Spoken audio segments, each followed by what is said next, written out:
Yeah. Shout out to Beyonce. And in Louisville. I know, bro. It's gonna be a party.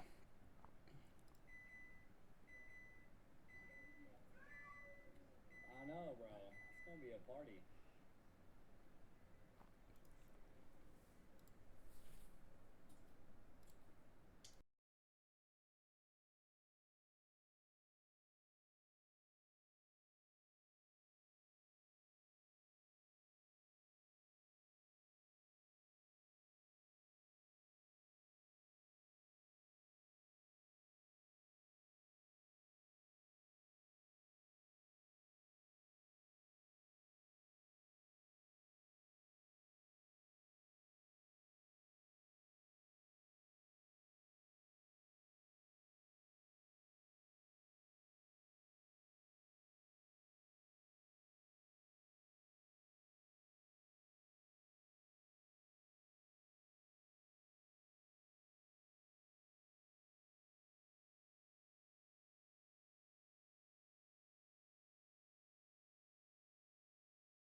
Ellie.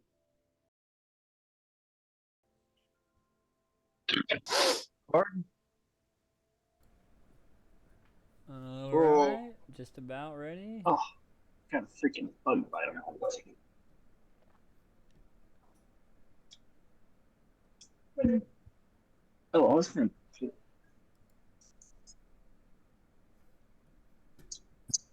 Almost.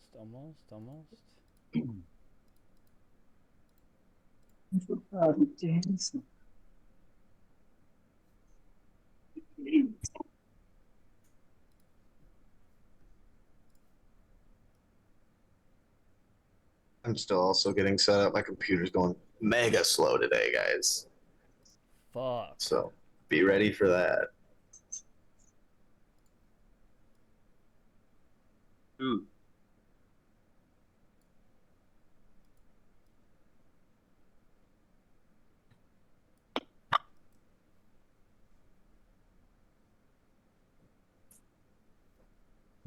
If you could save up like 500, we could get you a good computer.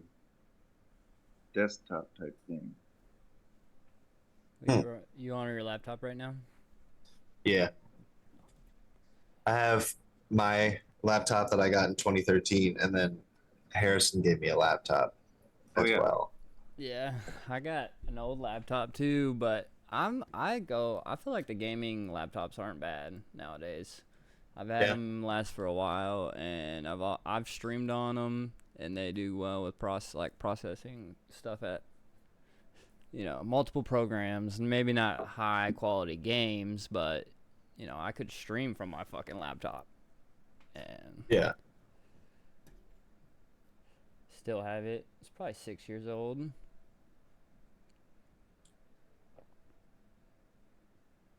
But my desktop is killer now. For sure. You build your own desktop? I ordered it on Black Friday. You got that monitor for me. This curved monitor. Oh, yeah, I did. Yeah, boy. This nice one. Let's see if I can. Nope. Choose virtual background. This nice curved one, bro. Oh, yeah. And then there's the PC I got for Black Friday. Pretty. Ooh. Yeah. It's pretty expensive, boy. I spent last week on Monday wiping my personal laptop and then reinstalling Windows and getting rid of a bunch of random shit, and it is now a lovely fresh computer. That's nice.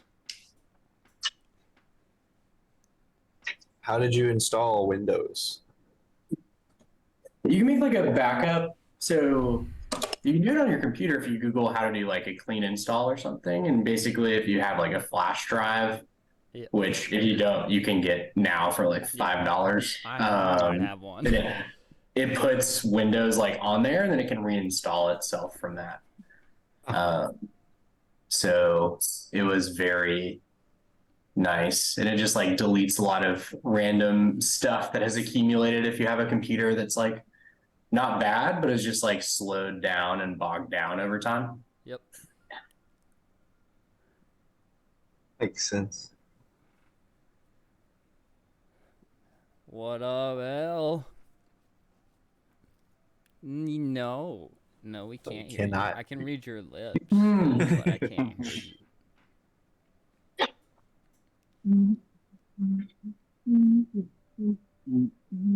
Can you hear me now?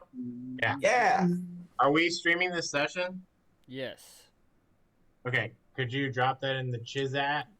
Chat. Sure. I'm gonna do it in the Zoom chat since I got it up.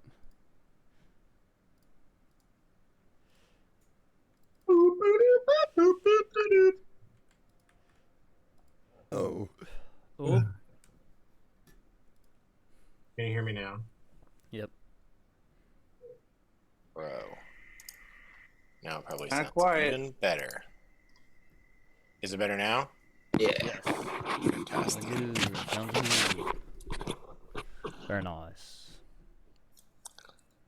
Liam, tell Rebel we said hello. They say Yes. hello, Rebel. She goes, hi, boys. Boys. All right. Boys with an I. All right.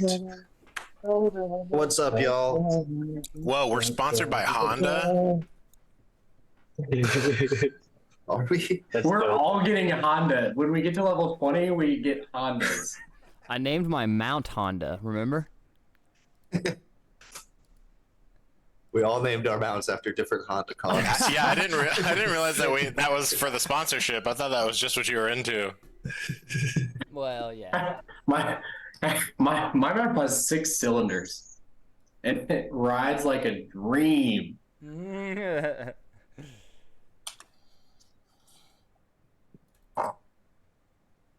Well, guys, it looks like it's too early to tend. We're gonna have to pretend.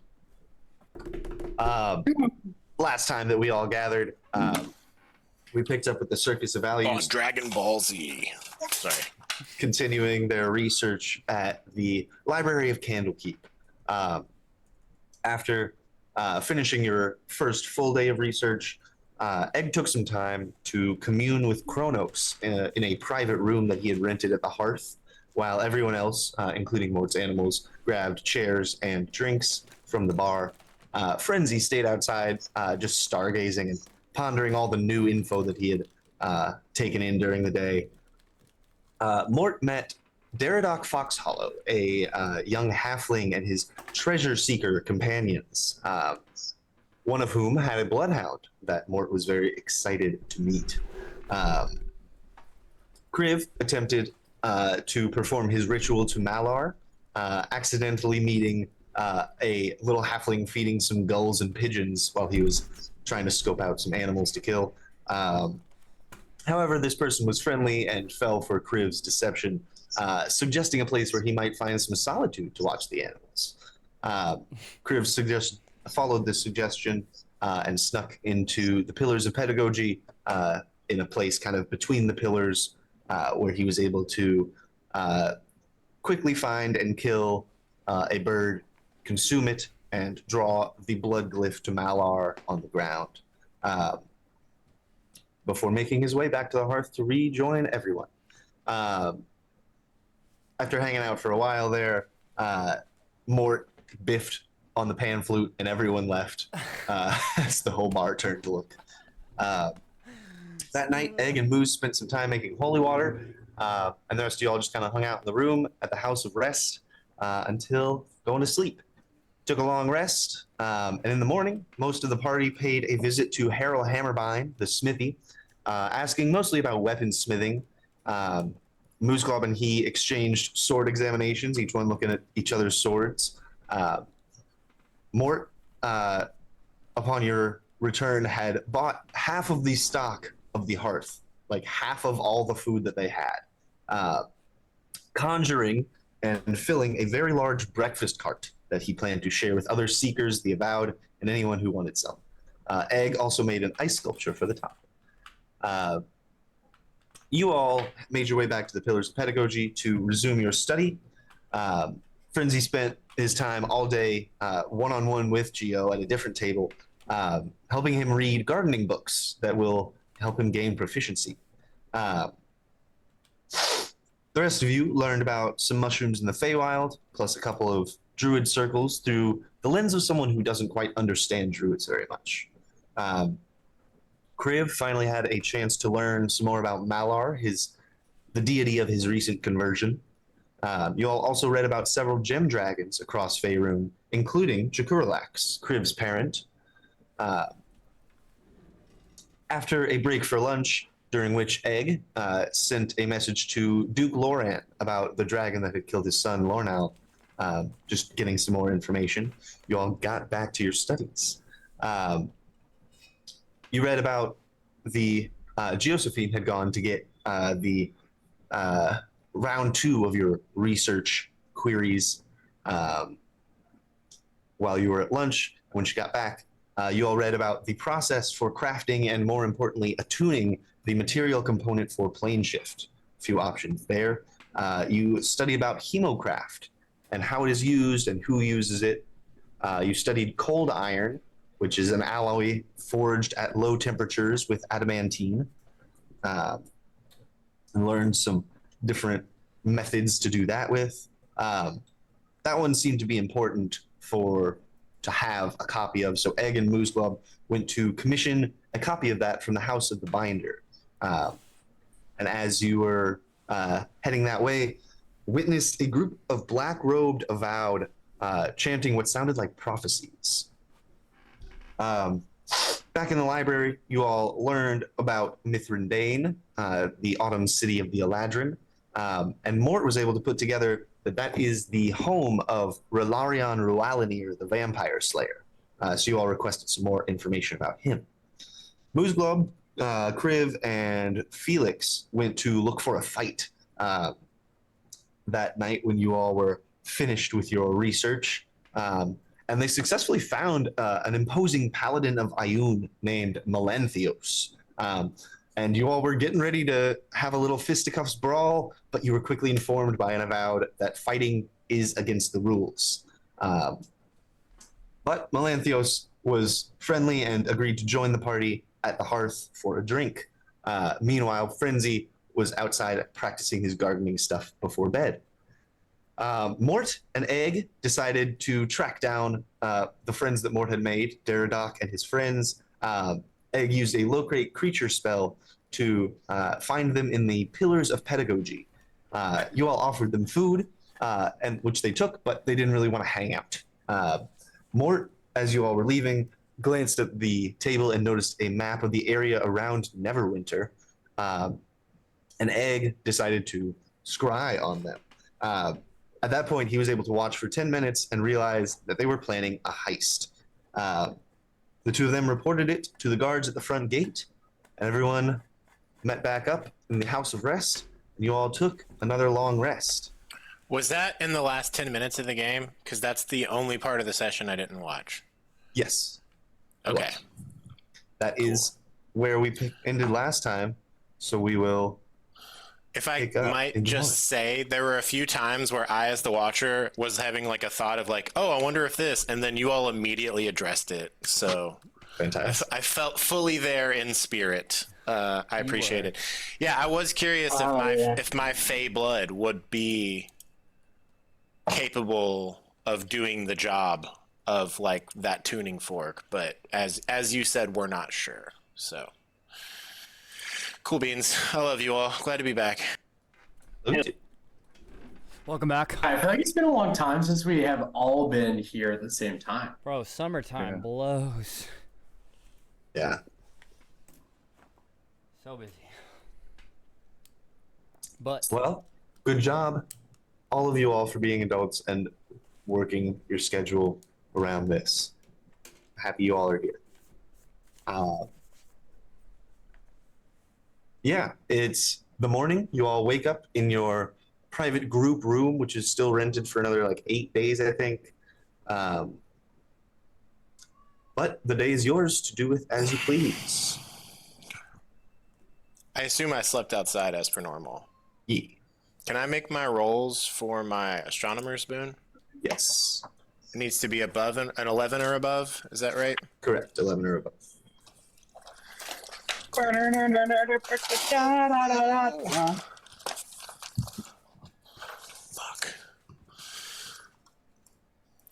Let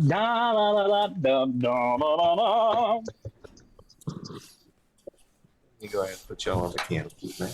This isn't something I could guide, right? Correct. Okay. More of a luck roll. Testing what the universe has for First one, 15. That's the drum. Knight, a 7. Seer, a 14. I'm going to do the Seer. All right. Sounds good.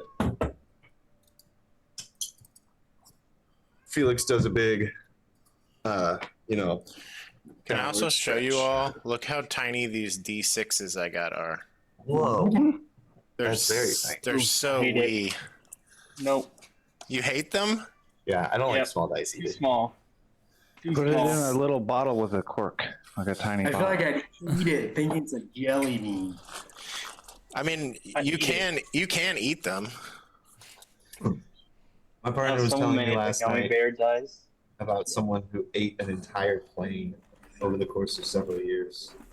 An airplane? An airplane. They consumed it. Jesus Christ! Why? What in the what? Yeah, good question. How small of pieces did they have to get it down to? Also, a good Shoo-wee. question. Were you watching one of those weird like lover shows? Or, like, Yeah, I know what you're cannibalism talking shows? about. Well, no, it's just like what is it called? Like the strange things I eat or Oh, whatever. My Yeah. Strange Addiction? My My strange, Strange addiction. Addiction, yeah. And they like person like sits under his car and like kisses the bumper of his red car. I You hate haven't that seen that? episode. It's so funny. I No. remember the It's lady so who ate her funny. mattress. The Well, they had one mattress- lady who was like, she ate so much cornstarch that it like fucked up her intestines permanently. Horrifying. Cool. Well, I was gonna show you all a video of really tiny dice, but I guess I won't since there's so many tiny dice haters. Yeah, you just make me hungry. but not sorry. I have one set of tiny dice that I keep in my backpack in case I need them for emergencies at work. I already have one set of tiny die. You know I keep that thing on me.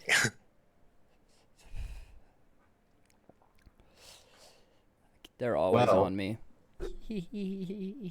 As you all awaken in Candlekeep, what would you like to do to get the day started?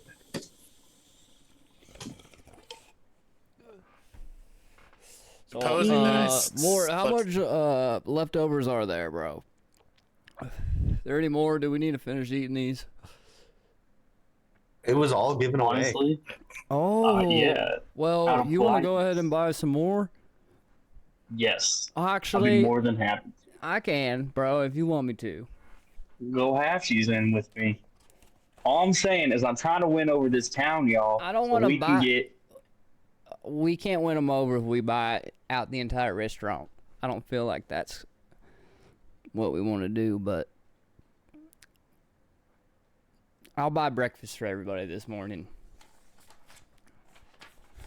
All right, you all head to the Yeah, hearth. I'm okay for breakfast.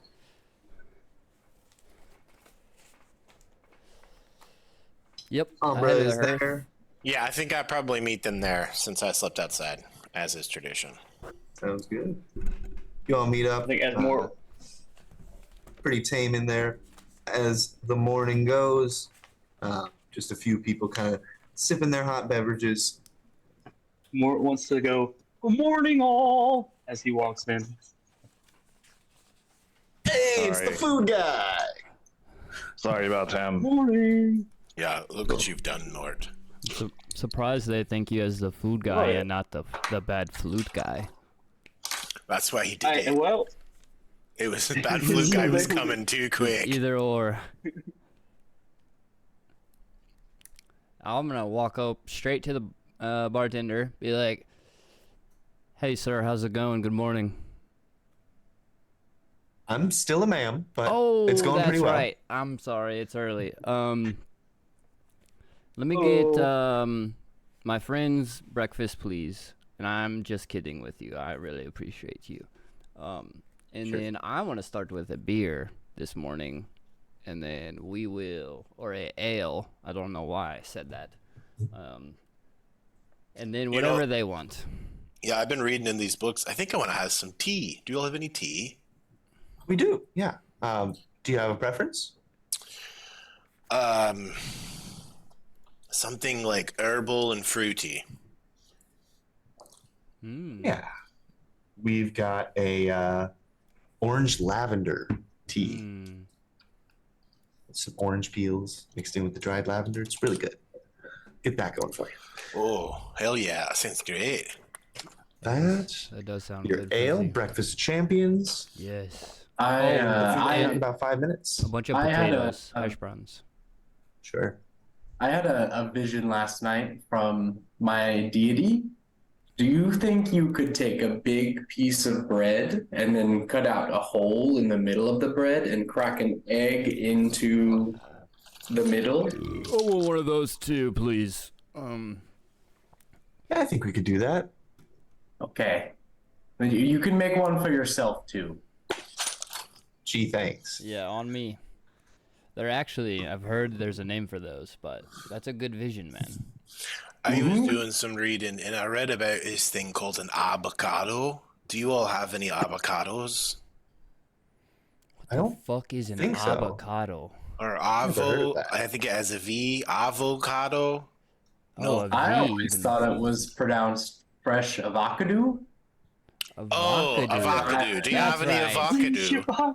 Oh, yeah. We've got some of that. Okay, cool. Can I get some avocado on toast with like a cooked egg on top of that?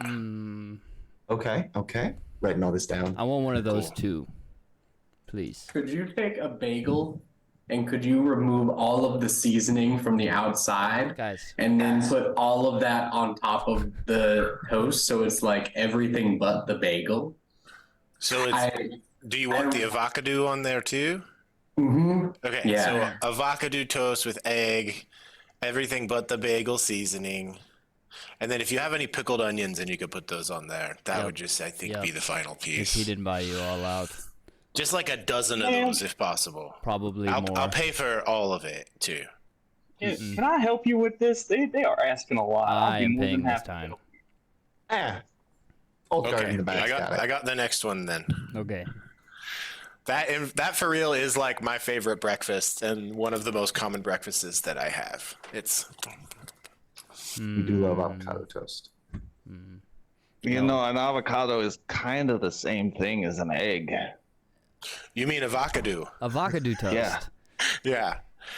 Oh wow. Yeah, it is like the. Oh, They wow. have the same shape and It's like just functions. healthier. are to see. That's All right, pretty this cool. is These are the inspiring same, me. yeah. Once I get this food, I'm gonna get back Genetics to for the reading. next. All right. Anything else, fellas? We wanted like 12 avocado toasts. One of those everything avocado bagel seasoned shits. Two of Eggs, the eggs on all of them. two of those egg cracked in the fucking toast centerpiece things. You know, make them nice. I'm trying to show out. Okay, all right. For all this, it's gonna run about 7 gold. Okay, here's 10. Thank you. You bet. Thank What's you. just back there helping out? Sure. You go back in the back and help the cook out. Ambra is just the bartender. She doesn't really cook all the food. Oh, thank goodness. Yeah, but he's happy for a hand. Mostly you just pass him stuff. Yeah. I feel like a little kid. Yeah, totally.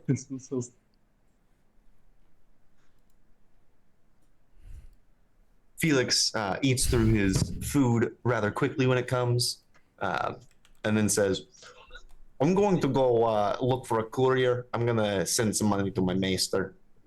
If anybody wants to come, you can, but I'll probably just be right back. Send your money to what? I'll come. I like couriers. I'll go. Sure. I don't have anything. Yep. You probably need a bodyguard That's right. transferring large amounts of money. Good I'm call. sure Felix can handle it. Yeah. Oh, I just forgot. I forgot who I was talking to. You're welcome to come. All right. I'll catch the rest of you guys in a bit. And Felix heads out, and he's going to walk just towards the front gate and try and get some guards' attention there. Hey, I'm looking for a courier, someone to send a package somewhere for me. Oh, yes. We offer that service. Allow me to procure them for you. And he goes back into the wall, and just a couple minutes later, from the other side of the court, coming out of the emerald door, a courier does indeed walk up.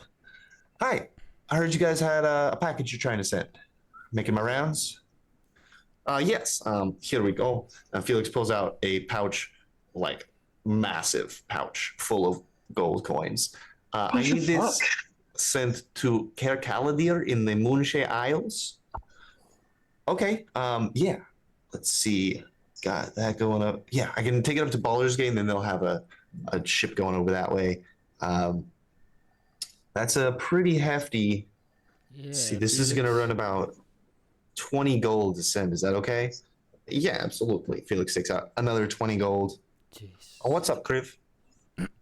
Oh, I was just coming along to see how this worked. I wanted to try to write a letter, and didn't know if How I far needed to can you get go? a postage slip while I'm here. Oh, you can just pay me. That's Oh. the courier code of service. Cool. Any letters that we accept have been paid for. All right. Well, I'll have to come find you again. Sounds good. I'll be around for the rest of the day. Cool. How far? Wait, how far have you been? Well, I just run back and forth from Candlekeep to Baldur's Gate. Oh, okay. What's the craziest place you've ever been? Here. Just in general. Well, I don't know. There's some pretty cool stuff in the inner ward, but Where's I'm not that? supposed to talk about it. Oh, the other side of that green door. So, He's talking about cool. like over here. You're not supposed to talk about it. That's crazy. Yeah. I Well- like that though. I respect your privacy. Pretty cool. I'll get this in here, and he opens up what is clearly a bag of holding and deposits Felix's package in there. And I will deduct 10,000 gold from Felix. Crazy that you can just. He's just donating. He's sending money to someone. Yep, his maester.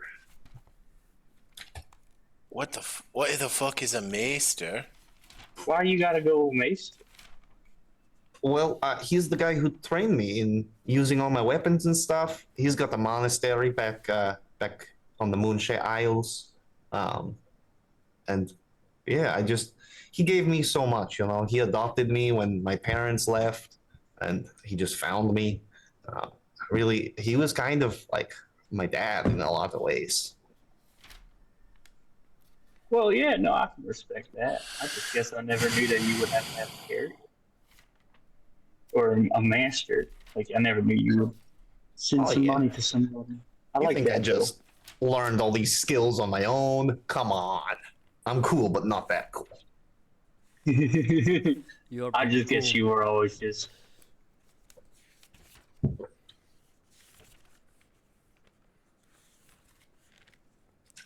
Well, should we Well, meet back I up guess with I'm gonna everyone? go back to the library after we meet back up with them. Does anybody else have anything else you all want to do before heading to the pillars?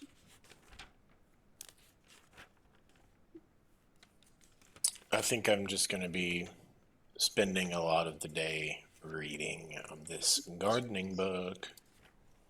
Yeah, several gardening books. How I'm many getting days do tired. I have now? Am I like 1 or 2 in? One. Yeah. Okay. All right. You all head back across. On the way there, do I notice my friends as I walk in the courtyard or anything? Looking for Daradoc. Make a perception check. Mm-hmm. Ooh, 12 plus, I believe it's nothing. Yeah, 12 plus 2 is actually something, so I'll take it. 14. Looking around, you do not see him across the courtyard. All right, that's cool. I wonder what's going to happen. I hope I do the right thing. That's what more thinks. Walks to the pillars. Sounds good. Easily enough, after a bit more recognition as the food guy, Josephine is brought back to you all once more. Happy to see you all. Wait, did we get all our food? Yes. Can we eat it here or do we have to eat at the hotel? You can bring it with you if you want, but you have to bring the plate back. Okay. I'm so happy she's just like, yep, just bring the plate back. I'm just gonna keep munching. All right. Josephine meets back up with you all and takes you back to that floor where you all have been studying for the past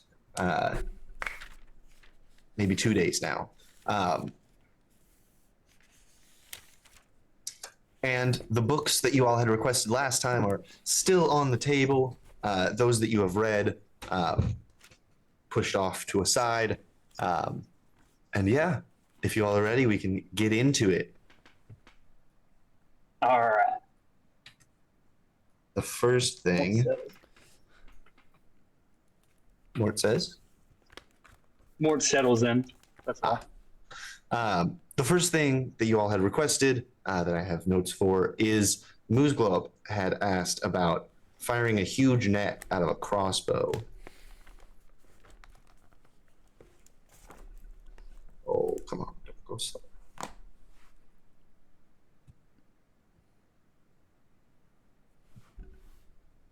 Is today the 21st or 22nd of Uktar? Today's the 22nd. Okay. Wow, it's wild how fast time just flies.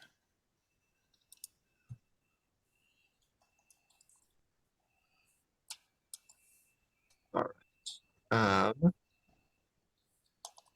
Almost there. So. Okay. Here we go. This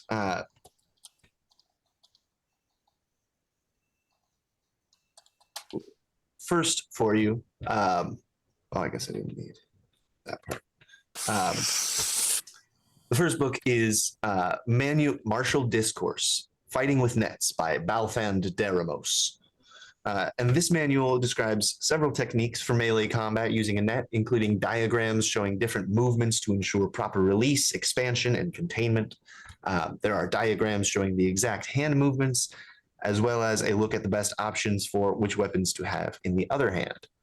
Eventually, you do find mention of a larger than standard net. It seems that in order for them to be effective on larger targets, i.e. large or huge, they become ineffective against smaller targets, tiny or small. Mechanically, for every size larger the net can target, it loses the ability to target the smallest size it can. Does that make sense? Cool. Following that up, you come upon Siege Weaponry Artifice, Improvements with Gnomish Engineering. This book is written in Gnomish, and it takes 2 pages to list all the names of all the contributors. Are you able to read Gnomish? Nope. Okay. Luckily, you've got a gnome who can help you out. Hello. Immortal found this book. I'm learning about. Got an idea for a weapon that shoots a net over a really big guy. And I'm trying to read about it. But I can't read this one because it's in Gnomish. Can you help me? Oh, no, I don't know how to read Gnomish. No. Okay. Do you think anyone... I'm just do they have translators here? I'm a translator. There you go. With Mort's help, you do indeed read this. And there are also colorful illustrations, as you would expect from a Gnomish book. It details the modifications made by Gnomish engineers to common siege equipment. These modifications are numerous, including trebuchet ammunition that is rigged to break apart as it falls in order to affect a greater area of impact, a battering ram outfitted with a dragon's head that breathes fire, siege towers that are automated to just carry troops up like an elevator instead of making them climb ladders, as well as, one of interest to you, a ballista that fires large nets designed for groups of infantry or larger enemies. What you do with this information is up to you. Are there... Did it say like schematics or any details? Yes, there are schematics for them.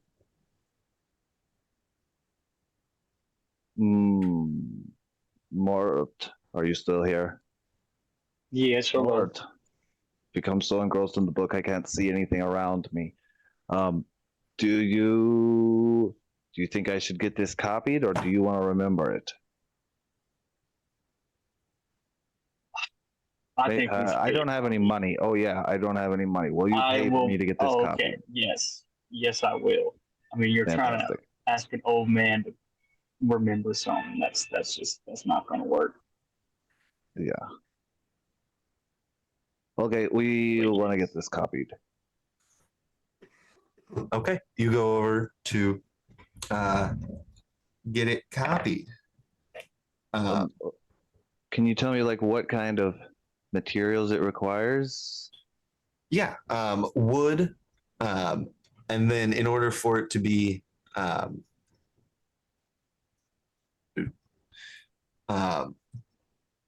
and then the rope needs to be like a thinner rope in order for it to effectively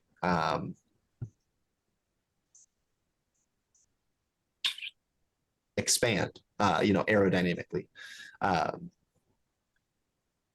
Yeah, the ballista is very large, much larger than a crossbow, just for the record.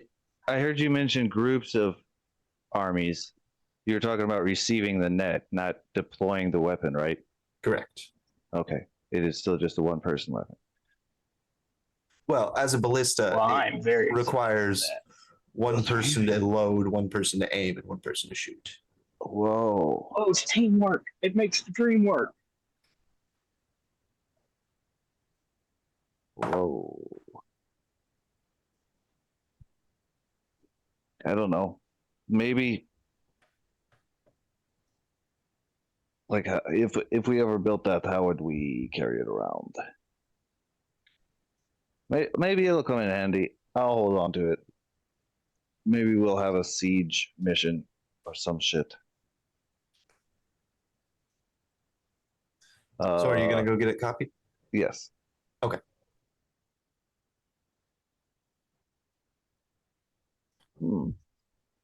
Probably not. Maybe if My we got mount the card can't. for it. Yeah. But that would limit us to the ground and not flying.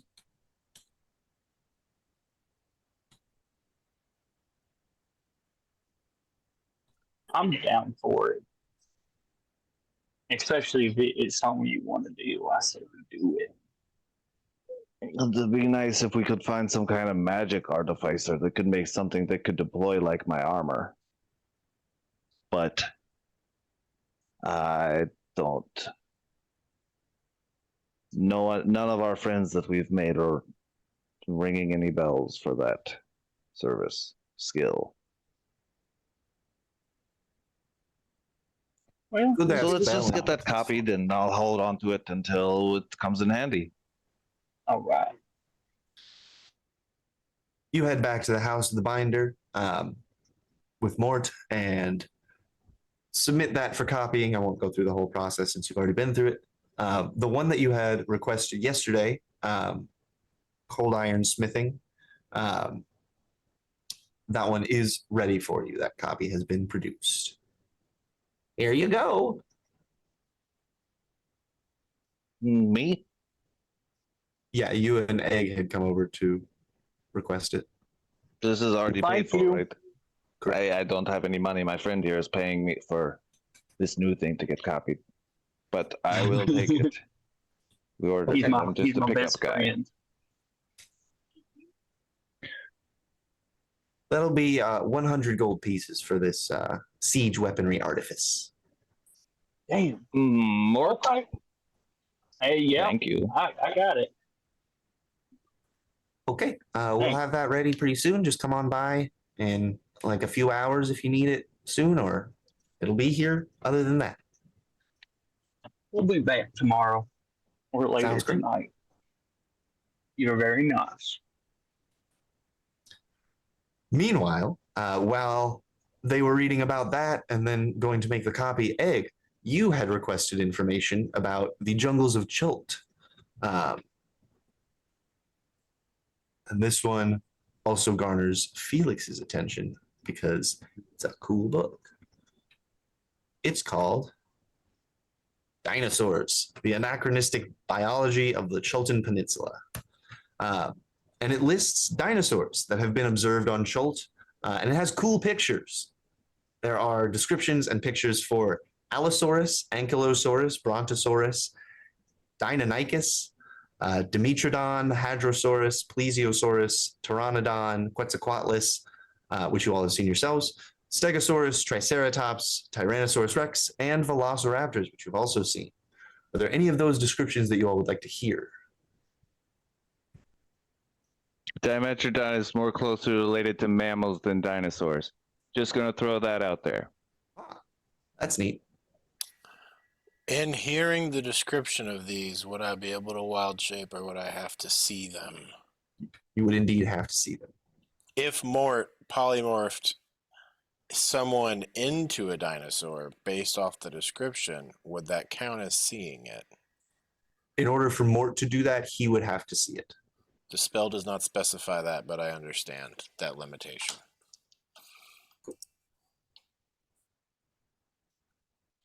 Can we find more books with pictures or drawings of them? Would that count as seeing? It would not. You have to actually see the animal. Damn. Can we?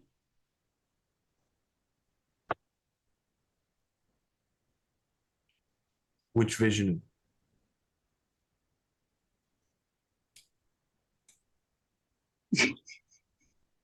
I thought we saw velociraptors, but the question has been, have we seen a Tyrannosaurus Rex? We haven't seen that. We did see some dinos when we were in the sloth tree. Those were the velociraptors, yeah. Okay. Yeah.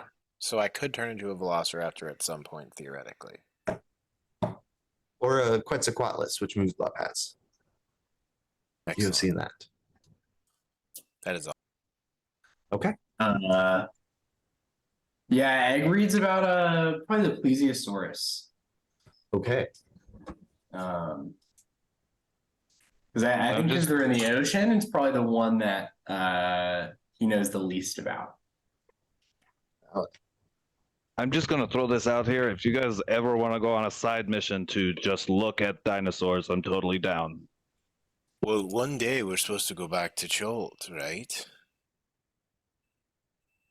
That's where I'm from, isn't it? Mm-hmm. All right, so I'm down Let's to put go that at the top of the list after this Feywild stuff. visit Egg's hometown. Yeah. Plesiosaurus. A plesiosaurus is a marine dinosaur whose compact body is driven by powerful flippers. Predatory and aggressive, it attacks any creature it encounters. Its flexible neck accounts for 1/3 of its total length, letting it twist in any direction to deliver a powerful bite. Oh. This is scary. Mort, if you ever see one of these, you should take a good look. Okay. You could really rip some people's faces off if you could turn into one of these in the water. I mean, you know, I guess I'm all about ripping people's face. I've never tried, so it's definitely worth that experience, I guess.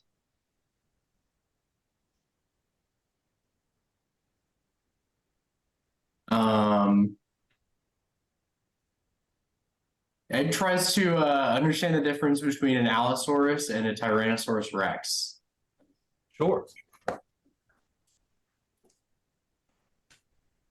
The largest difference would be the speed, not the speed, the size. Allosaurus are not quite as large as Tyrannosaurus Rex, though they are fairly large. Allosaurus is a predator possessing great strength and speed. It can run down almost any prey over open ground, pouncing to pull creatures down with its wicked claws. Meanwhile, a Tyrannosaurus Rex is an enormous predator that terrorizes all other creatures in its territory. Despite its size and weight, it is still a swift runner. Catches anything it thinks it can eat, and there are few creatures it won't try to devour whole. While prowling for substantial prey, a Tyrannosaurus subsists on carrion and any smaller creatures that try to dart in to steal its meal. Has Egg seen all of these? You know what?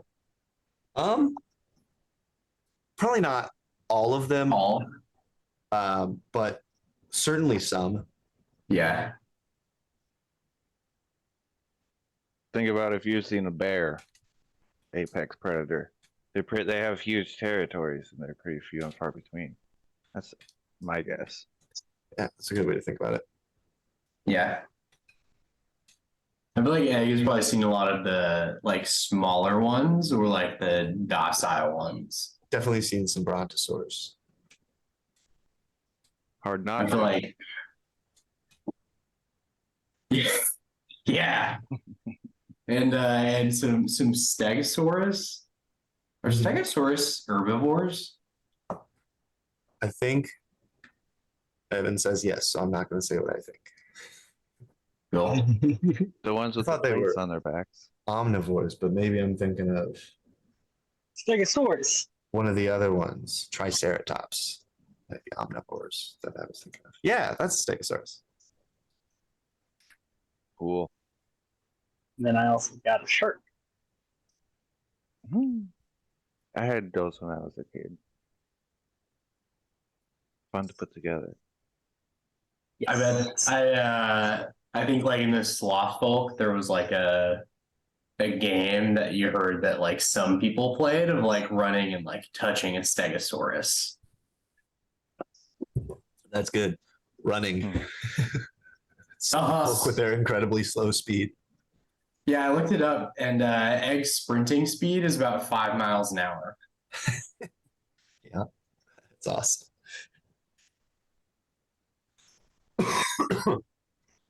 Well, there is another book on Schult for you to read while Mooseglobe and Mort are doing that. This one is called Civilizations of the Chultan Jungles by Corendil Cirthilian. This tome describes the settlements and small civilizations of the people who call Chult home. Peninsula is home first and foremost to dense jungles, snaking rivers ringed by mountains, volcanoes, and sheer escarpments. Walls of mountains to the west, south, and east shield the interior from the sea and from the view of sailors. The rivers are so sluggish that determining which way is downstream can be difficult. It is a harsh terrain, unyielding to those who would seek to conquer it. Chiefest among the challenges is the inaccessibility of the inner reaches of the peninsula. In order to mitigate this, almost all civilized folk on Chult live on the coast, making shipping the dominant industry of the land. The rest of the peninsula is a breeding ground for disease-bearing insects, monstrous reptiles, carnivorous birds, and beasts of every variety, as well as murderous undead. The further inland one moves from the coast, the more inhospitable. That's totally a word. What are you talking about? Did I spell it wrong? Hospitable. The land becomes. The largest port and only real city in Chult is Nyanzaru in the Bay of Chult, which recently gained independence from Am. Within the walls of the merchant princes, dinosaur riders have tamed the prehistoric beasts as mounts. These dino riders lead expeditions inland to recover the island's rich natural resources and to plunder the ruins of unknown civilizations. A few smaller ports do exist in the bays where the wild coast is calm slightly, though they are little more than the docks and a few buildings. These include the small village of Mesro, Shilku, Ishao, and the Jahaka anchorage. Most often, these spots have access points established for existing mining operations, providing more immediate access to those. The author also mentions some people living on Chult that were difficult to contact and no more could be learned about them than their identity. These include a clan of wild or green dwarves living at the base of a volcano, umber-skinned elves living in trees and nearly avoiding detection entirely. And the author also mentions a tribe of warlike goblins, as well as many kinds of beast folk, Yuan-Ti, snake folk, grungs, which are frog folk, and Aarakocra, which are bird folk. Again, more information could not be gained about these peoples because of the difficulties of contact.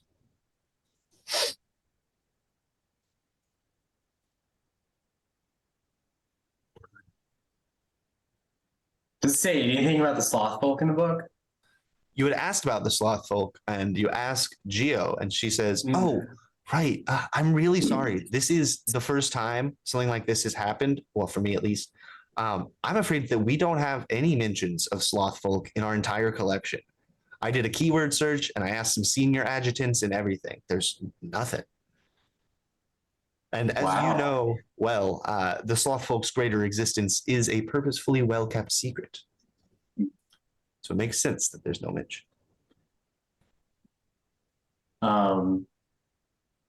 Did not know that. Well, I suppose that's all for the best, and all the more reason to demonstrate to some of the great readers that we have information that they might be interested in knowing, that you can't just find from books.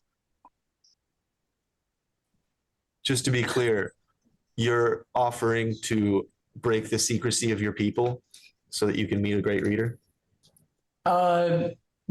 I'm not offering to say everything about sloth folks, but I exist and am wandering around. So okay, I am offering to talk to them. Fair enough. Well, I'll let you know as soon as I hear anything from that request I put in.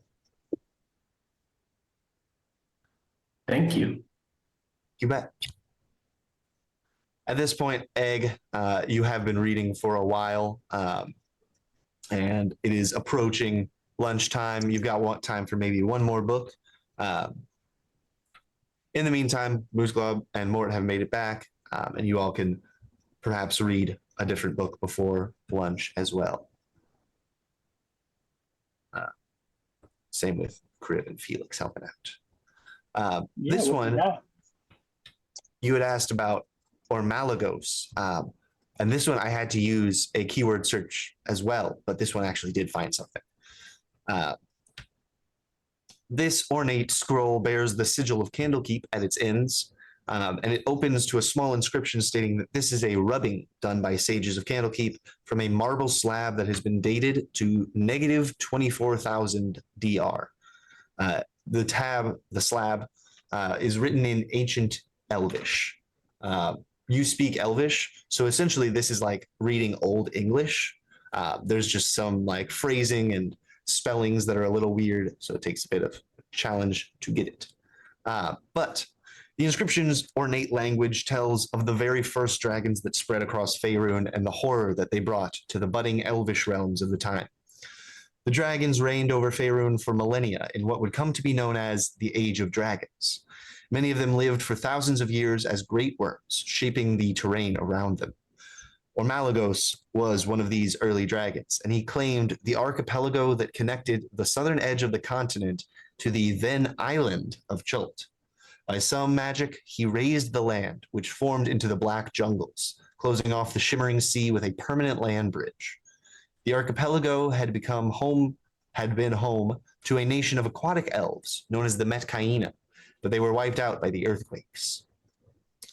Ormalagos is presumed to be dead, unheard of for millennia at the time the slab was made. It does mention a folk story that says Ormalagos had a struggle against an ancient god of time that no longer exists. Supposedly, the god came down to fight the dragon personally and locked it in a timeless slumber. His resting place and his hoard were never found.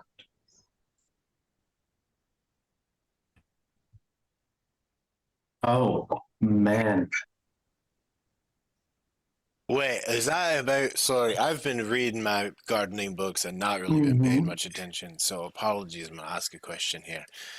Is that the dragon that you're trying to fight, or Malagos? Yes. I wasn't quite sure what state it might be in. Did you ever see it yourself? No. Okay. So it's like in a time pod somewhere. A time stone.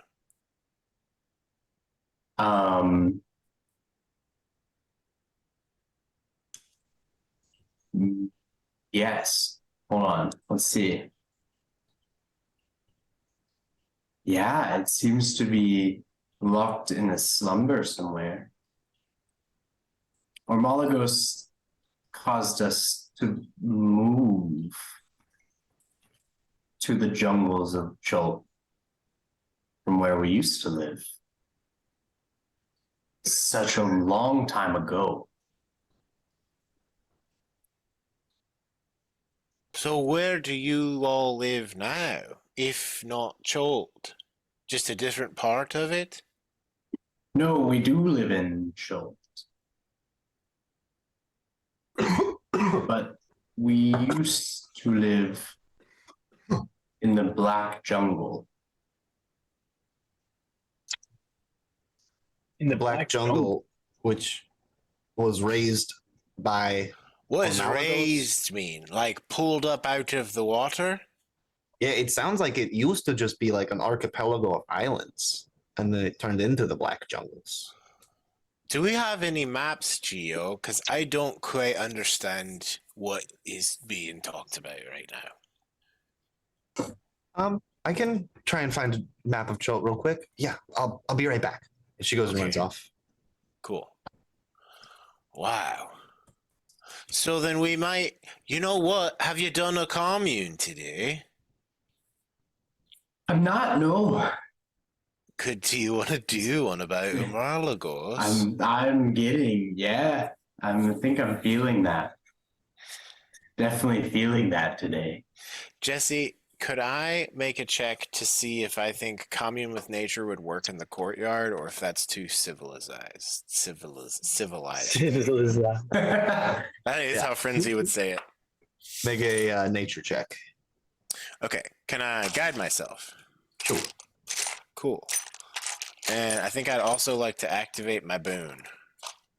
Boon! So when I came in today, there were 4 stars on Frenzy's forehead. You know, he's always looking so different. And one of them disappears as he just starts thinking.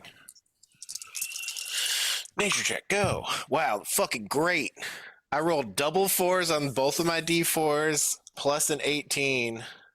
That's already 26. Plus nature, 29. I think that's the highest I've ever rolled on any intelligence-based skill in this game. Yeah, that's really good. With that, you are very certain that you would have to leave in order for commune with nature to work. Oh, okay. I couldn't do it in that courtyard. Correct. Type. Well, that's pretty crazy, Egg. Great map. Fantastic. Yeah. Very good idea, though. I'm surprised to find this much information, honestly, and some sideways references to things that I didn't think anyone outside of the sloth folk would know. Like what? Or Malagos at all. Oh, Or okay. A reference to an ancient god of time. What is a great worm, Felix? Well, give me just a second and I'll tell you about it, okay? Okay. Sorry, I'm trying to get this map in here for you. Yeah, you're good. Green dwarves, umber-skinned elves. What color's umber? Do we know? Yeah, it's like a dark chocolatey color. Ooh.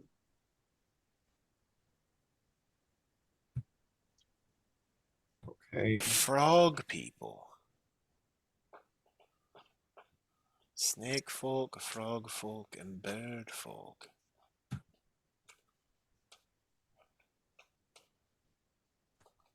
Please work. The file is uploading. You were asking about great worms. Yeah. Yes. Great worms are like when a dragon lives so long that it's older than ancient, it becomes like part of the world. Like, it's kind of hard to explain because it's so like enormous in Like scale. it's like you could put a city on it. Like a village or something? Yeah, probably. I would think so. I've never seen one. What the fuck? How big is a goddamn great worm? How would anyone go about fighting something like that? Great question.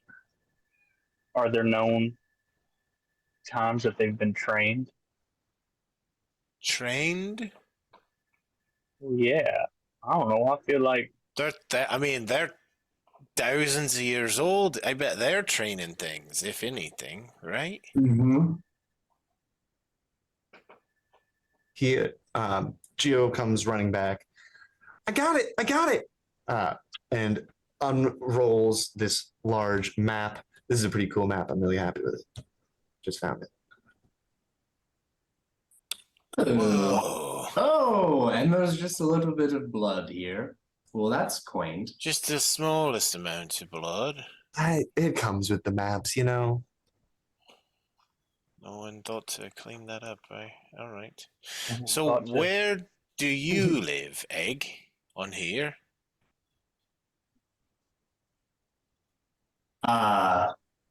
Good question. Geo, could you give us a minute? Sure, yeah. If Harrison is unsure, I can tell you where Egg lives. Thanks, Geo. Sorry about that. Yeah, I am not 100% sure. Geo. Yeah, it's right here. Yeah, along the there we river go. along. Oh, okay. Cool. I went out the river along and is Mesro here? Correct. Yeah, cool. And you all used to live here, and Frenzy points to the Black Jungles. Mm-hmm. Black jungles. The And first so- champion of Kronos led the sloth folk from the jungle to where we live today. And so Frenzy gestures to this whole Thindal region. Is this the part he pulled out of the water?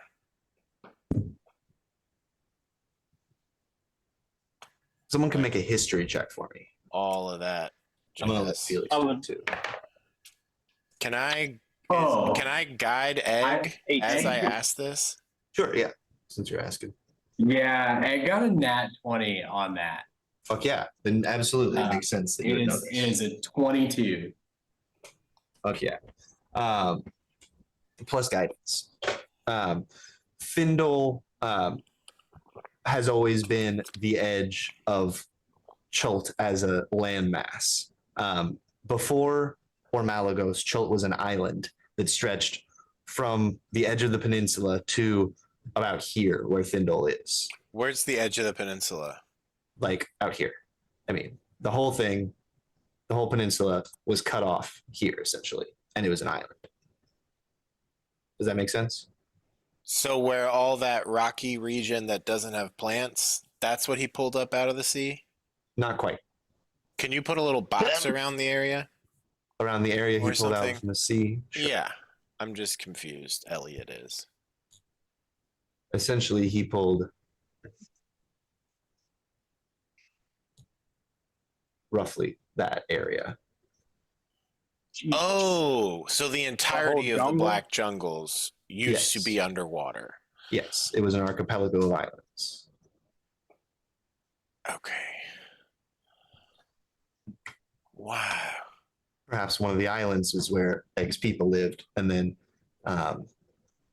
as it was transformed into a jungle and the danger became apparent, Agobranani led this migration. And what is the city you came from, Egg? Where is it again?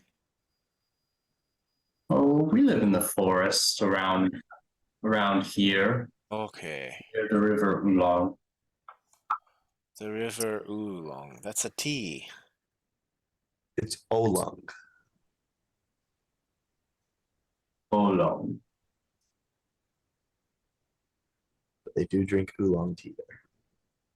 They drink that oolong in the oolong. Wow. That's some crazy shit, dude. Yeah. I mean, there are so many legends and tales. I wasn't quite sure what was fact and what was, metaphorical from growing up. So this is interesting to hear it from someone else's words. if you're done with that scroll, I wouldn't mind taking a look at it. Yeah, check it out. Yeah, I'll read about the other dragons of the dawn. And Felix goes off to another Damn, table my mic's been on. and does that. So at this point, for Egg, it's about lunchtime. Moose Glob and Mort have made it back. Kriv hasn't really been working on anything. Frenzy's been in his gardening books, other than these few short breaks. I wanted to. Yeah, do will you let something. me know when 8 hours is up for the day of my reading? Yeah, it'll be when the whole group is done studying. Can What's up? I look? I wanted to do like one thing, and then maybe see how far I could get with that, but nothing crazy. That's Okay. That we didn't really have prepared. What you trying to do? I wanted to find that book or something, some sort of information on my sister, on the story of defeating my father. Yeah. And I wanted to see where I could find her. I should have checked last time, but I was looking to see if I could get in contact with her somehow. Okay. Make an investigation check. The book, all the books that you all have read are still in this room, just spread out across different tables. All right.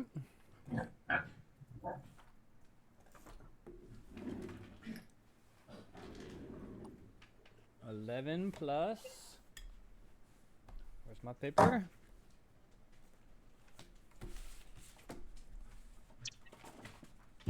Where's my paper? 12 total. 12 total. Okay. The book mentions this. So what it was the last volume in a book about dragons of the coast. And this whole volume was written around this story. So it includes a part about where the story came from. And it lists Jaxelar Shrintik of Baldur's Gate. Cool. But that is all that you are able to learn there. And what's her name? Jaxelar Shrintik. Can you spell it?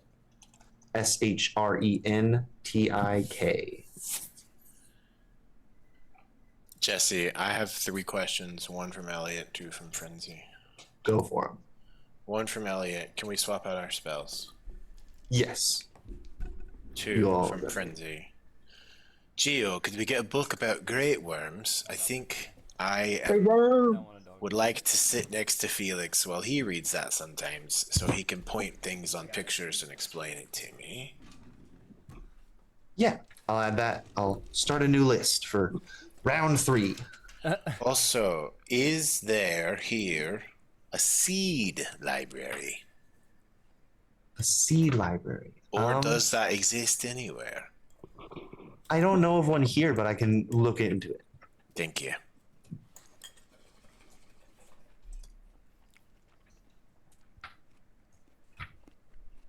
That was all 3 questions. Great. So, next, for Mort, Moose, and Kriv to read. Yay. You all had asked about the Dragonborn of Ornpatar. You all had originally met them at the Midsummer Tournament. And there's quite a bit here on them. Who wants to read the first thing? Mort can, and then I'll read the next thing. Great. So Mort, what you find is a pamphlet, which actually looks familiar because this is one of the things that Josephine had you all sort when she was first looking for topics. It is called Dragonborn Gather Ye Here by Otari Leocarnos. And it reads, "It is the hope of I, the ancient sage of gold, paragon of the platinum dragon, Otari Leocarnos, that this page find the hands of any wayward children of dragons. For to ye I bear this message. Thy fate is not sealed in thy birth. It is no secret that dragons, perhaps your very parents, have committed acts of atrocity against civilized people since our first flight. Humans have reluctantly made places in their cities for you, our children, but humans do not forgive with ease. If ye seek a true home or a fresh start amongst your kind, then gather ye here in Ornpatar, capital of the Gold Alliance. Be ye chromatic, metallic, or any of the other wondrous children of dragonkind, ye shall be welcomed and safe. When we layer together, we fly together, and the marvels we can achieve are infinite.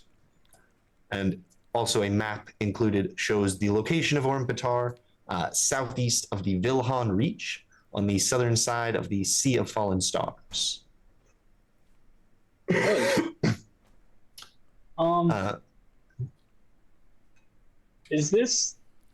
Are the gold dragons the ones that don't like people messing with time?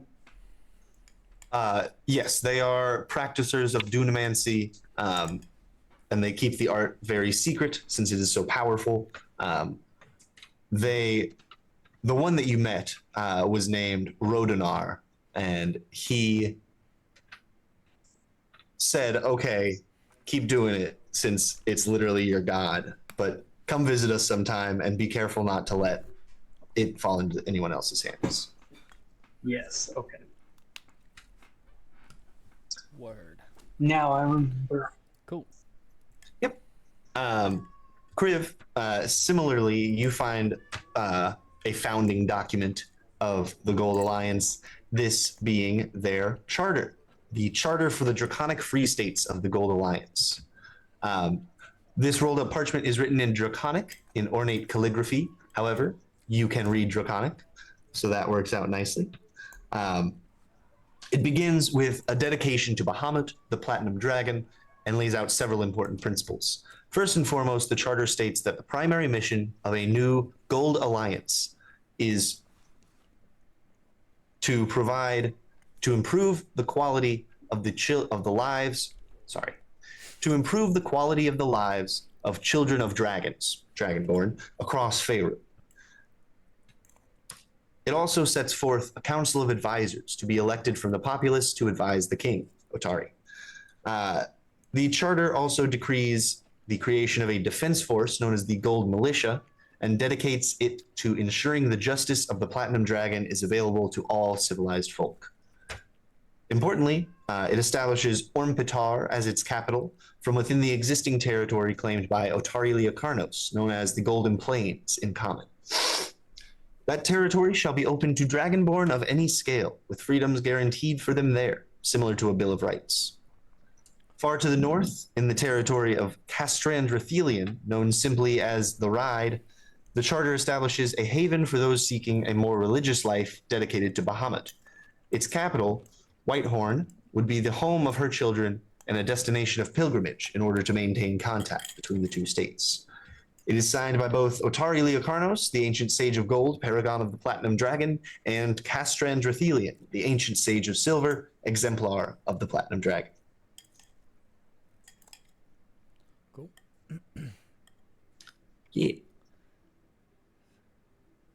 Moose Club, would you like to read Histories of the War of the Colossus? Yeah, that sounds fun. I agree.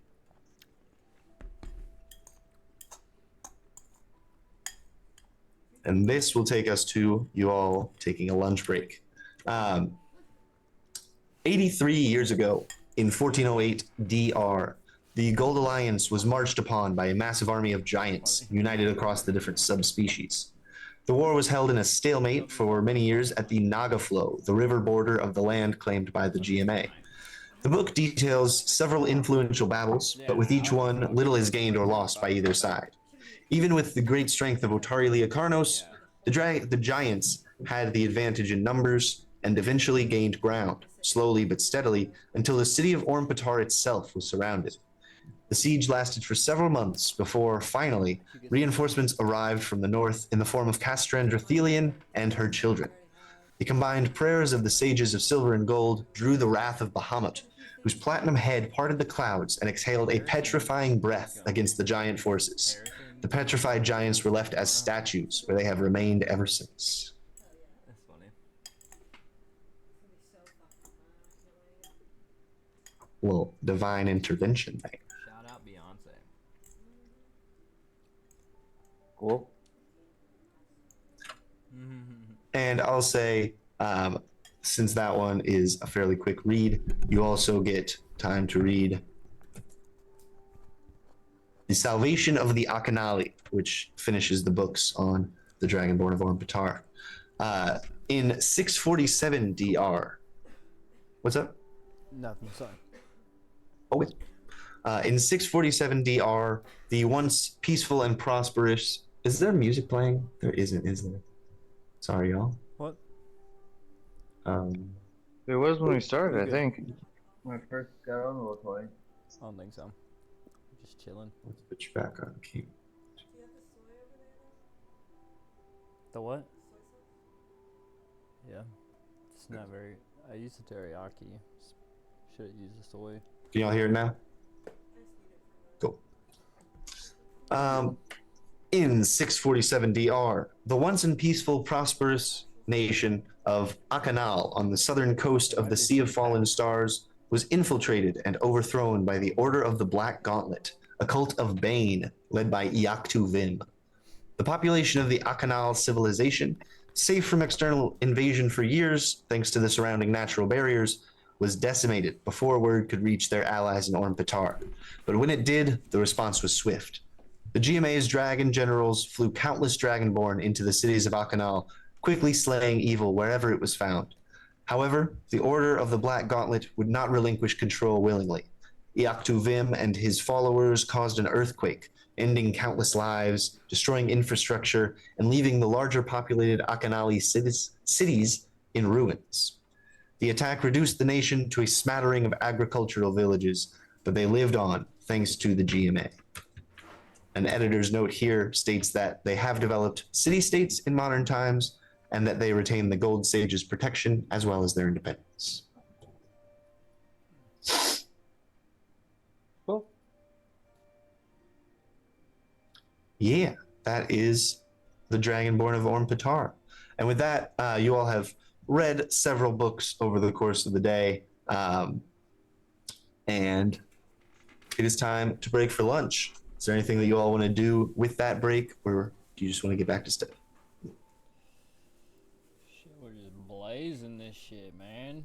I'm gonna go outside and puff. Hell yeah. I will join you. I'll go get a drink from the hotel, drinking some lunch at the hearth. Okay. You know, I think I'll have a I drink think that's too. what I want to do. Oh, thank you. That'd be Please more buy than me a drink. Puff along the way. Of course! You know what? coming And we'll in. buy a round for the whole tavern while we're coming. there. Moose Club, you like never drink. You must feel safe here. This studying is hard. Reading. Studying is hard. I totally understand that. I don't think I've ever read this much in my life. Yeah, you were pretty out of it the other day trying to process all of it. Yeah, I mean, I had a nosebleed that night. I'm not sure if that was tied to it or what, but I saw a lot of students get those nosebleeds during final week. yeah, it's just been like a drop today, so I think I'm getting better. I did cure wounds myself, so you know. Just I can feel my brain growing, I guess. Well, I haven't been able to Gotta study make like this room. in years. What'd you say, Morty? I haven't been able to study like this for years, so it feels nice. Yeah, I bet this is like sexual for you almost. Just like really satisfying. Well, I haven't had those Sticky feelings books. in a long while since I was a teenager. How old are you? Does it matter? I Yes. feel like you're always asking me how old I am, and I'm just not going to tell you this time. Please do. No, because you guys always make fun of how old I am. This will be the last time I ever ask. I promise. I don't believe you whatsoever. I'll do a pact or whatever. Magic. How old do you think I am? I don't know. That's why I'm asking. Are Here, you let's make a all bet. the- Let's put a as bet. old 2 as a Grey gold Worm? if you get it right. 2 gold. I'm gonna You get say it right. 327. Nope. Anybody else want to take a guess? 412. Nope. 5,000. Y'all suck. I am not Mimi. that old. We 117? 170. No, I'm sorry. Oh, that's close. Here's 2 gold, 175. Hey, thanks. 175. How old do gnomes live to be normally? Shit, I don't know that answer. I mean, you know, 350. my parents died. Probably sometimes. They're 300s. You But got yeah, time, little man. You'll be fine. Oh, I got plenty of time. But 175 years. I feels see. like a lot. I see 350 to almost 500 from my googling. If Yeah, that's what I that is just to be believed. Yeah. 350. To 500, my friend. Yeah. So maybe Mort's a little I'm like, older than that. Maybe yeah, we like, undershot it in character creation. If you want to be not horny anymore from your old age, You're probably at least 350. I mean, that just changes a lot, which I'm more than happy with, but that's a I mean, from you as a GM. Keep Mort as the same age in your head. Like, how old would Mort be in human years? yeah, that's the way to ask it. Like, because if you're like 175, you have like potentially 325 more years of life. Probably like 79 to 80. 79 to 80? Okay. Yeah. So we'll say, yeah, like that would put you almost at 400 on the gnome scale.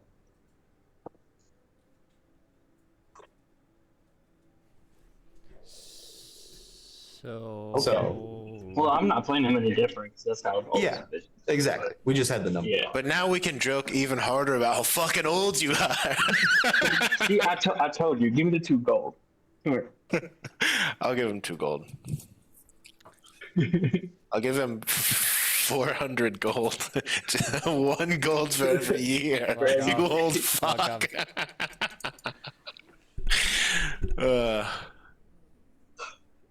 Mort, I Can hope Mort that we cast get... polymorph and turn him into a fly? Yes. Yes, please. All right, wisdom save? Yeah. Yeah. DC 17. I rolled a natural 1. Beautiful. When the dice tell the story. Absolutely. I have the mind of a fly right now, so I guess I try and land on Does some. anybody have anything else to say about my age? Nope. Okay. All right. Were you and Kronos born at the same time? Oh, egg. Did you make I don't know Kronos, Lord. Look, I have a lot of secrets, but I don't know about that. I land on Mort's face. Now, you be careful, Frenzy. I'll feed you to Aragog. Can me and Frenzy talk since I have talked with small beasts? Oh, yeah. Yeah? I guess he could. Yeah. The ideas in his mind are going to be very simple. Very even simple. more simple than normal. Food.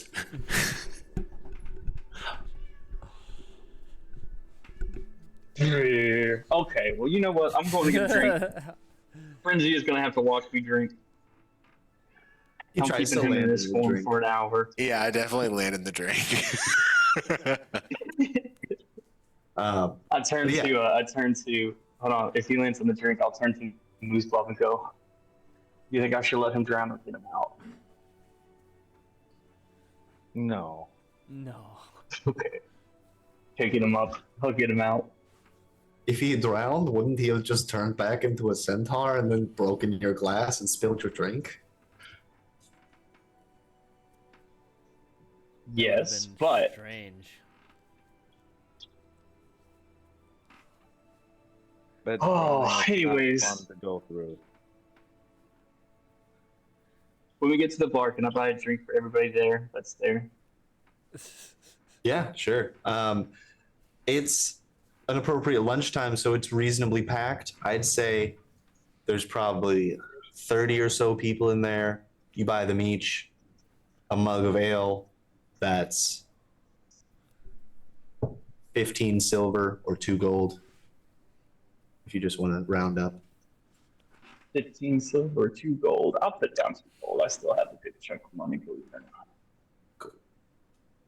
So does Felix, if anybody needs any. Hey Mort, do you want to figure out what's behind the green door thing?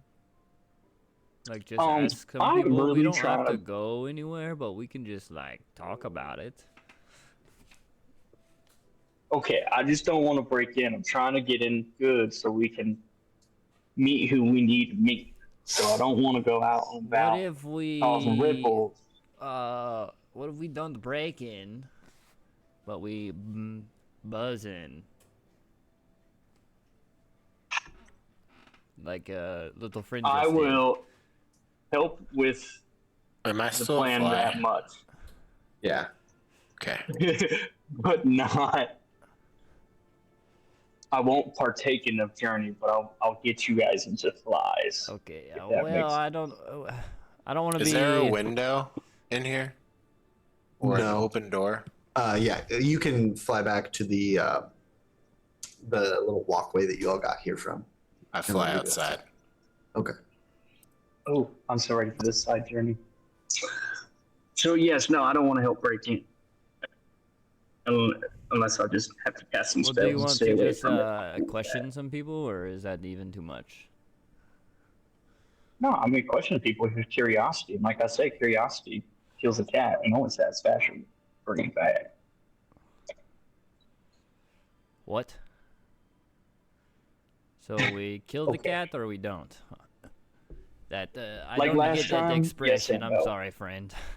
It's more of a hyperposition of both states until you open the box. Yes, thank you. Hmm. Okay, let me know.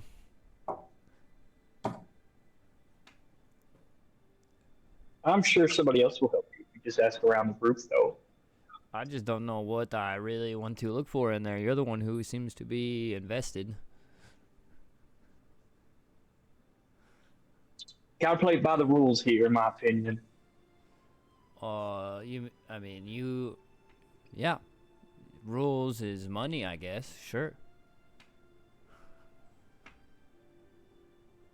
Money does set the rules, right? That's what you're trying to do. Exactly. Well, money just helps out the good graces. In my opinion. I'm gonna go over to the stable, Jesse, and eat some horse shit. Okay. Fantastic. The Does smell any- attracts you. Does anybody know if they track you in / track you out? So do they know if you've left?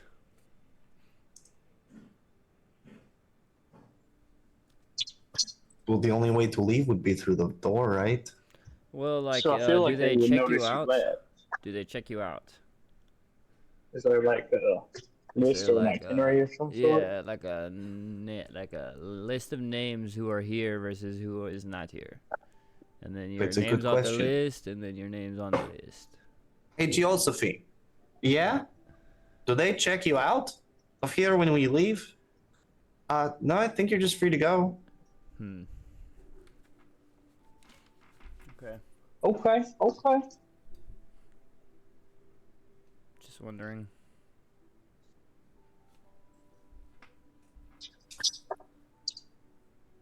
Hey, what you got in mind to do that then? To leave?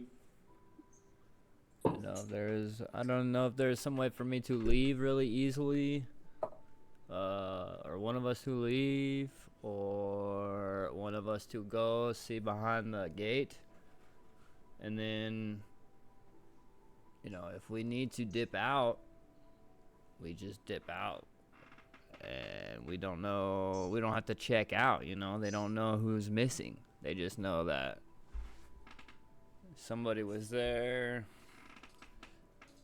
We don't have to look like each other. We can always change our disguise. I'm just trying to think, because that guy said that was the coolest shit he's ever seen, so.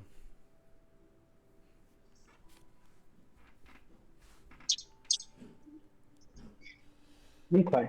Yep. We can think of something, maybe. if something comes up. Let's talk with Frenzy or the rest of the group after our next session over dinner. See how they feel. Okay. Good deal. Thanks for the beer. Anytime. That's why I'm here. That's why I'm here. Egg and Moose Club, are you all doing anything while all this is happening?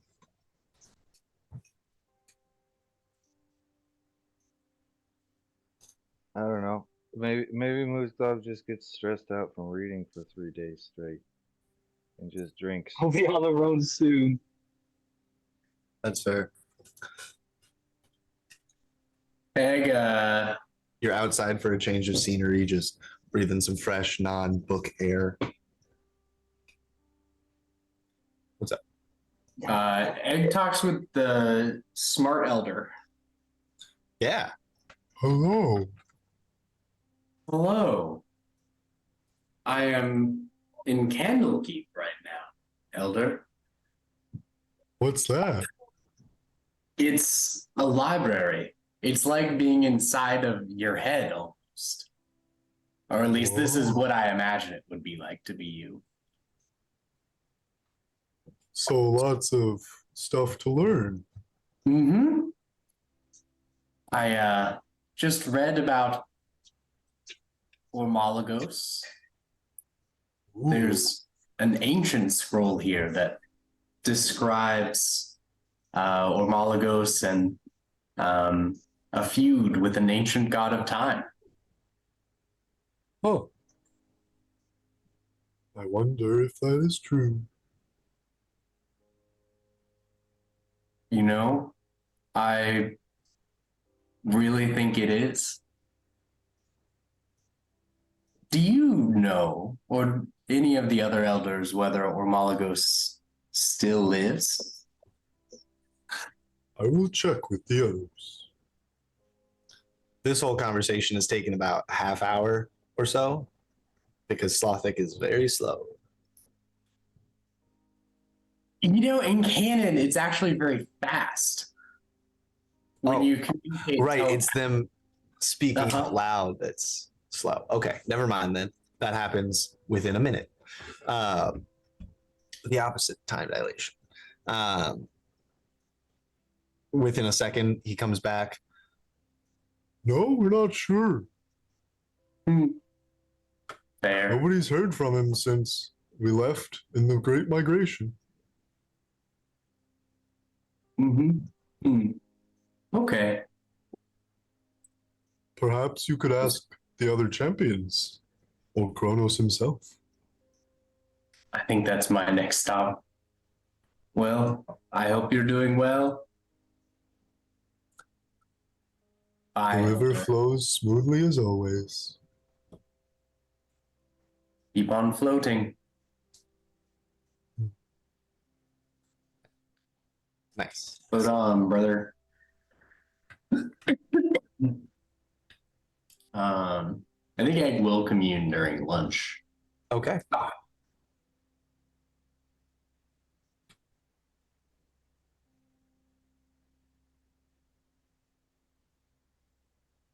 Greetings, champions. Hello. Hello. Hello. Hello. I come here to ask a few questions. One, Ormalagos. That's not a question. Does Ormalagos yet live?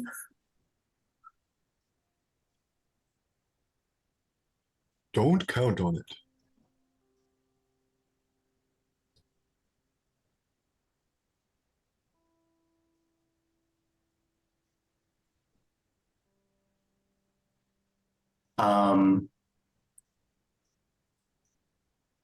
Is there anything about Ormalagos that poses a threat in this day and age? My reply is no.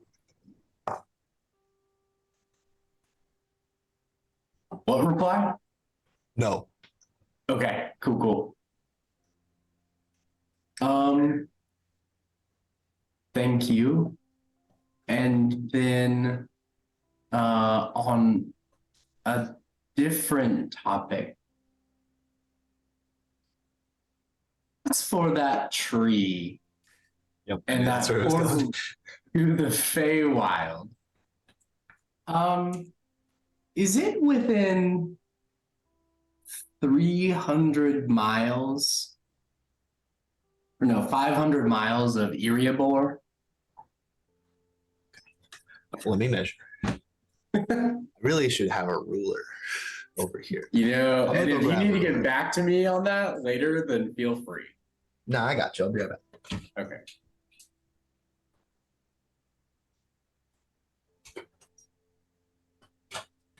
Maybe it'd be cool to figure out how to put an image of a Tape map measure in roll quickly 20 assess. and then use the ruler in roll 20 to measure the distance. But you'd have to get the scale right. Yeah. A You lot would of also the maps do come with scale though, which is useful. True. You also would need to have this whole map on there, and that is impossible. Trust me, I've tried. Okay, so here. No. God damn, you're so sensitive. I forget it's a touch. I'm sorry. Better.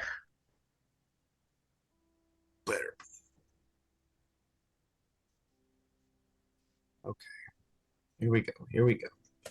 So that is roughly 40 miles is 3/4 of an inch. So from Erebor, we have math time.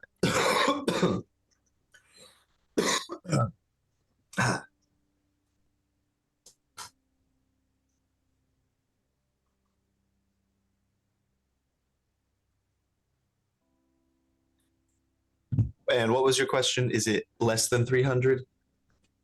I think I said less than 500. Less than 500 from Erebor. Yeah. My reply is yes. Thank you, champions. Egg will immediately commune again. Okay. Try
Cool. And then Egg will stop communing and start graphing some stuff on a map. Mapping some stuff on a map. mapping some stuff on the graph.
throwing up pretty That's valid. quick. Wash my mouth off, take the water skin and clean myself. Throw up a little more. Forrest, you're echoing.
On Ukralzabax, the Scourge Imperator. Within a thick manila parchment folder, there are a scattering of reports describing an adult male blue dragon living in the eastern cloud peaks. His name is Ukralzabax, though his followers have also referred to him as the Scourge Imperator. Over 700 years old, the report states that he is a juggernaut of physicality and brawn. On his forehead are 3 topaz crystals that Omnian intelligence believes may serve to channel his electricity somehow. He is served and worshipped by the Cult of the Blue Scourge, which is believed to be an offshoot sect of the Cult of the Dragon. They maintain a small gem mining settlement in the Cloud Peaks north of Lake Wang. The intelligence suggests but cannot confirm that the dragon's lair is Mount Speartop, east of the Fang Pass. The pass and the mountains east of it are covered in a persistent thunder sandstorm. Granulated sandstone from the cloud peaks gusts about chaotically, joined by rainfall charged with electricity. The report also includes rumors that Ukralzabax has been searching for a mate.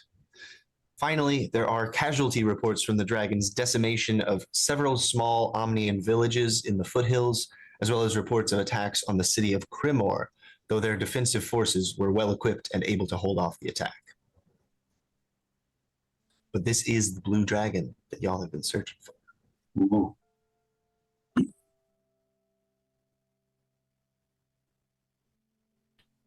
Any questions about him?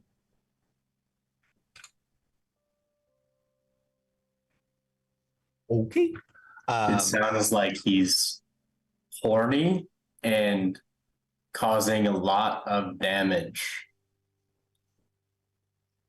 I had a question. I couldn't come up with words. I couldn't unmute myself quick enough.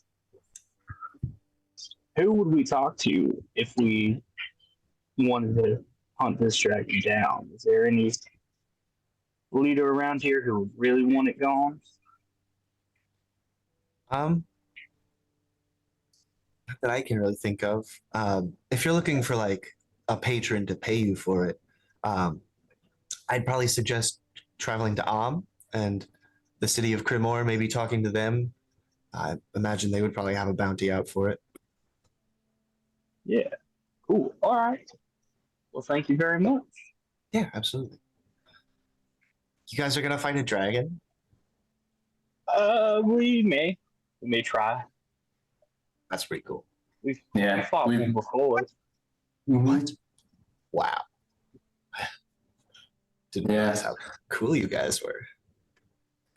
Yeah. Felix, pretty cool. How does this dragon sound compared to the other ones that we fought? Well, we fought a juvenile, right? Yeah, a wormling and the young dragon were the two that we fought. And this is an adult, yeah. So Yeah. definitely going to be bigger and more powerful than those.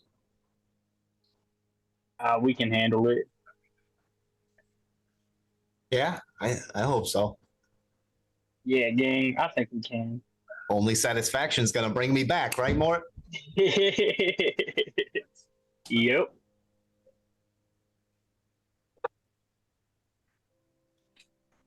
Well, I guess I'm going to keep reading this Dragons of the Dawn. You all, I'll see you in a bit. And you all can break off into more independent reading groups. Mort, you had asked about Hlongadath, and there are a few things for you to read. First of all, we have some Hlongadath and economic reports. There are several ancient-looking scrolls that are encircled and bound by thin leather strips with a nicer roll of parchment tied to the outside of the binding where it opens. The nicer parchment is a foreword explaining that these scrolls were collected from the ruins of Hlongadath, once a floating city of Netheril. Though prolific with their magical craft, they were not immune to the hubris that spelled Netheril's downfall. In the fall, Hlongadath landed near the high ice, and the survivors abandoned it shortly afterwards. The scrolls within are written in Netherese, a language that you do not speak. Anybody got that helm? Or wait, no, never mind. I don't speak. No, I don't speak it. Yeah, but I'll put on the helm of comprehension. Yeah, it slaps that thing on your head. Great. Yeah. With that, you are easily able to read as the glyphs transform into common. Well, they're already in the same script as common, just, another language. So they reform into common words that you recognize. Here you find storehouse inventory manifests that record imports of raw materials like lumber, stone, and metal, as well as massive quantities of food. It looks like the city grew almost none of their own food. There are also records of exports, including reports from a wholesaler for several magic item producers. There are also signed contracts between Hlongadath and several other cities, promising an exchange of knowledge and information in return for terrestrial resources. Finally, several scrolls list occupations and records of employment. From what you can gather, it seems that many of Hlongadath's everyday jobs were based around casting a certain spell. Menders, healers, dispellers, fabricators, enchanters, knockers, arcane locksmiths, a large division known as the Unseen Servant Creation Corps, responsible for conjuring almost the entirety of manual labors, it seems. But yeah, those kind of give you a look at. Go ahead. Yeah, it's not really the path I'm looking for. All right, we'll move on to the next one. Sure thing. Sure thing. This one is one that perhaps you expected to find. This is the Hlongadathan excavation account from the Conclave of Silvery Moon. Ha ha ha ha! This is the one along the path I was looking for. Hit me with it. It's loading. There we go. This report lists the findings from an archaeological excavation performed as a joint effort by several departments of the Conclave of Silvery Moon. The first section describes the dangers that remain, specifically that the ruins are inhabited by lamias, beautiful women from the waist up with the body of a lion, as well as their thralls, manticores, gargoyles, and azers, fire elementals. There are also mentions of several passageways that were fragile and prone to collapse, though no injuries were recorded from rockfall. The excavation unearthed evidence of a deep magic integration into everyday life for Hlongadathan citizens. In what seemed to be a large marketplace, they found devices identified as Aether Squares, designed to collect and store spell energy. They lead evidence. I feel like that's the wrong word. Okay. Designed to collect and store spell energy, they lend credence to not lead, that's the word. Lend evidence to the theory that magic was a currency that could be traded for goods or services. Extracting spell energy from them remains a mystery for the archaeologists. Hlongadath and Holmes were outfitted with magic mouth boxes, though none of them were intact at the time of the investigation. Through magical means, they determined that the boxes once functioned as voice recorders to leave messages for housemates, as well as, in modern terms, a home phone and voicemail for sending spells, acting as an alternate recipient and offering unlimited casting from them. There were also countless chambers and structures that directly supported the idea of intrinsic magic in Hlongadathan society. In magical research facilities, there were laboratories full of alchemical supplies, arcane machines, and other apparatuses for experimentation. There were magical manufacturing plants designed for the production of regular goods as well as magical items. And finally, they found institutions of magical education, outfitted specifically for arcane instruction. The report ends with a familiar story. One of the sages, and it's up to you, Liam, if he would have asked to remain nameless or not. Nah. No, don't remain nameless. One Professor Dovetail Dado Mortis. Hell yeah. Made a nearly fatal mistake when he read a draconic inscription on a table in what seemed to be an arcane research laboratory. From a ruby pendant on a table, a shadowy figure burst forth and released a paralyzingly cold breath. The sage in error was the only one still capacitated, and a fierce duel ensued, but he too fell when the figure landed a powerful curse on him. The rest of the team was powerless, motionless, to watch as the shadow grabbed the pendant, sprouted wings from its back, and flew out and away. The sage was taken back. What'd you say? He has wings?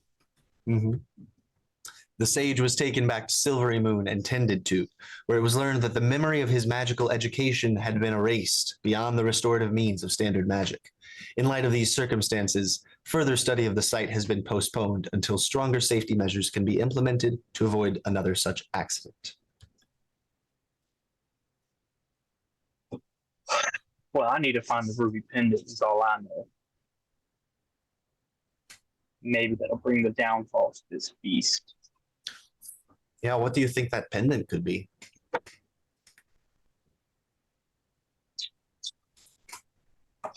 I mean, a way to store energy. I mean, all they did was store energy. You know, they had that capability, so it stores something powerful, and it was probably either his, I don't know, like a genie in a bottle, but this creature in a pendant, maybe. Not. That's my best guess.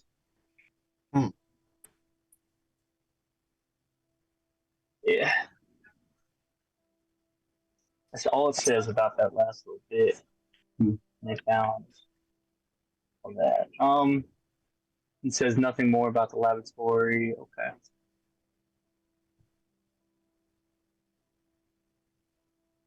Jesse, can I do something whenever there's a break? Absolutely. Can Mort make an not an assumption, but the jump of like, is this pendant maybe a rudimentary like illusion magic type of? Because he went there on that whole idea for like an artifact. Would this pendant maybe be that artifact? Make any connection between that? Because it doesn't really remember anything. Make an Arcana check based on your reading here and interpreting that. 18. 18? Okay. It feels less to you like illusion and more like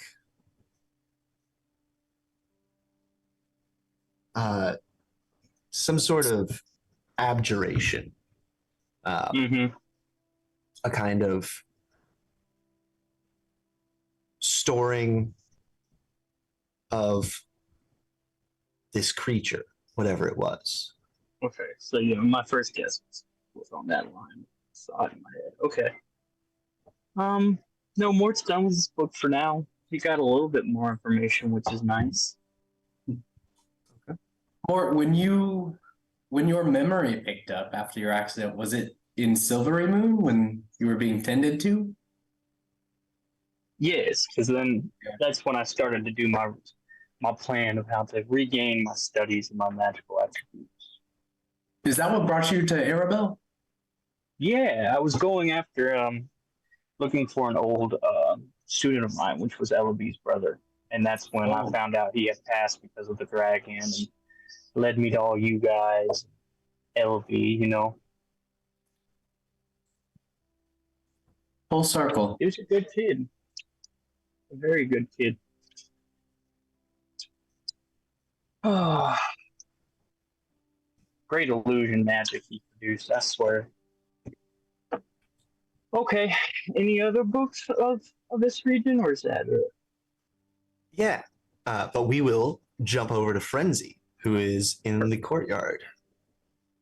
Right. Can I ritually cast the spell Night Owl? It was one that I had sent to you. It's like a 24-hour familiar. Okay, sure. And then send it up to the windowsill where they are. Sure. The little walkway doorway is where you can send it. Are there no windows in the room we're in? Correct. Okay. Cool. And then just lots of candles. Gotcha. Can I go to the bookbinding house and request for copies of all of these gardening books to be made? Yeah. Can you tell me how many there are?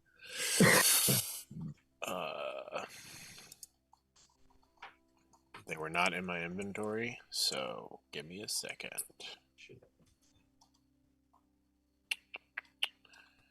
It was after the vampires.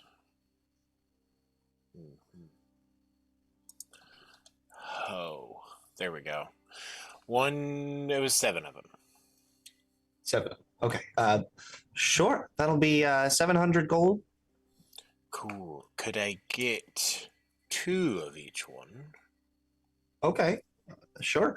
It's going to be 1,400.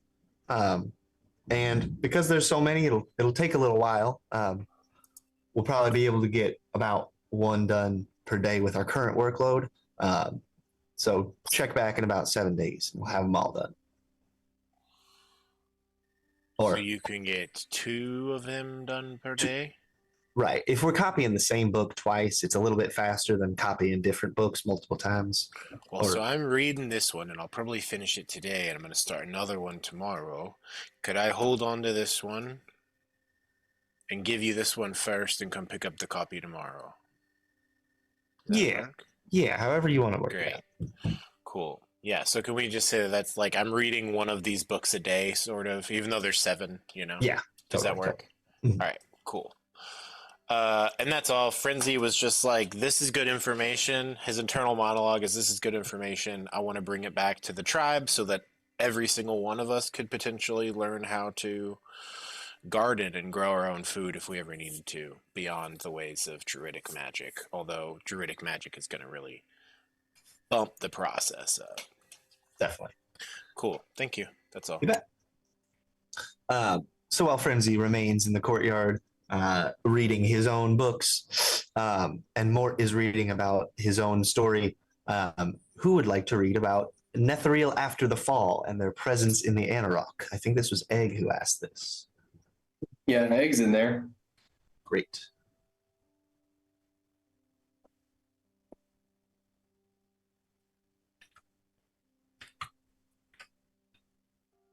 Boop, boop, boop. This book is thick and dense. Oh,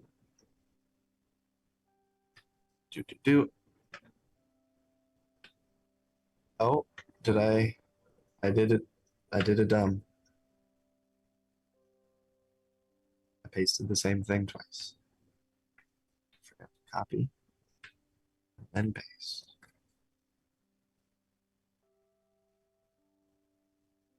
Yes. Okay. This massive tome is 5 inches thick, and it is bound in leather straps. It explains the process by which the creation of the Anarok Desert was in fact caused by Karsus's folly in minus 339 DR. The High Mage's attempt to become the god of magic momentarily shattered the weave, causing all magic in the world to fail, and bringing the flying cities of Netheril crashing down. One notable exception was Thultimthar, the Shadow Enclave, one of the largest cities. It was originally thought to have created the volcanic Mount Armoris as it fell to the earth, but the city was later discovered to have been sent to the Shadowfell, to which its inhabitants had slowly become attuned, turning many of them into shades. Though the exact is that a plane? The Shadowfell? Yes. Okay. It's essentially like, and you all would have come across this in reading about the Feywild. The Feywild and the Shadowfell are the echoes of the prime material plane. They both exist in a one-to-one mapping. And where the Feywild is heightened energy compared to the prime material, the Shadowfell is like dulled. Everything is gray. There's lots of undead around there. That's the Shadowfell. Cool. Though the exact origin of the desert's spread is unknown, the authors hypothesize that it could have been revenge from Mistril, goddess of magic. It was at the site of the fall of Aelionar, Karsus's enclave, that the desert began its spread, which has continued until the present.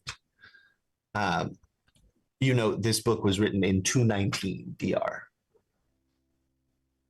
As the weave shattered, Mistril sacrificed her own body, her own life, in order to restore it, and the mantle of godhood of magic was absorbed by the then god of knowledge, Ayun.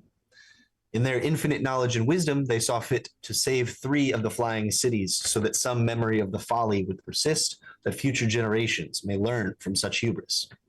Collectively known as the Lost Kingdoms, the longest lived of the 3 lasted only 300 years before the desert eventually swallowed them all up in its expansion. The smallest of the 3, Hlongadath, was abandoned by most of its survivors shortly after impact. After that, it became the home of simple animal herders and craftspeople below the high ice.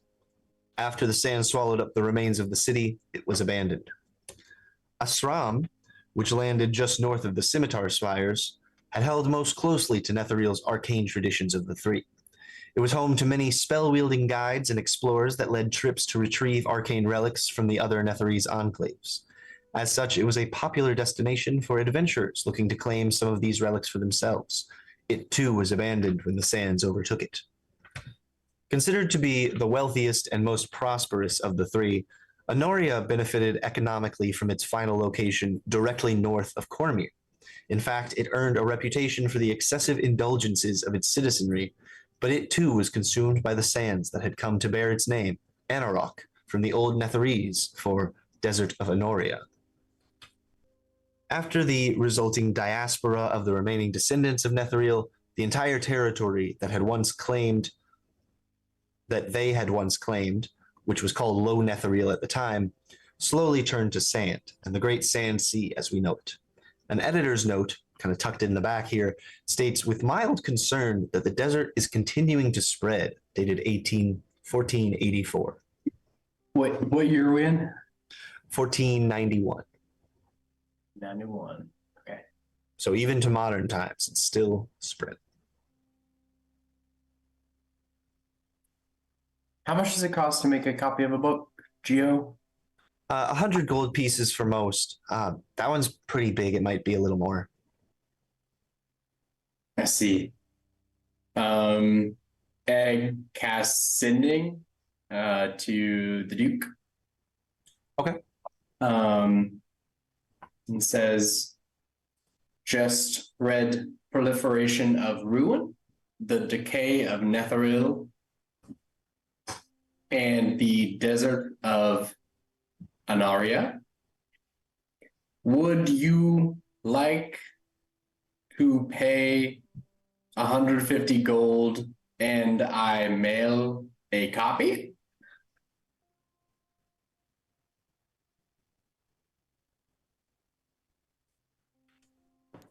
I would need to consult with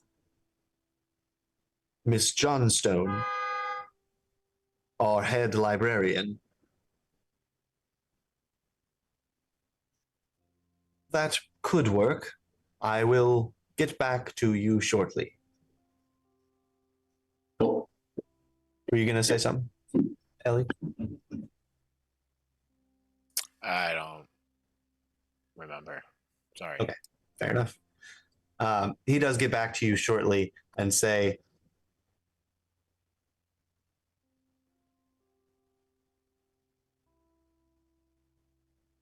it seems we already have a copy of that book within our collection.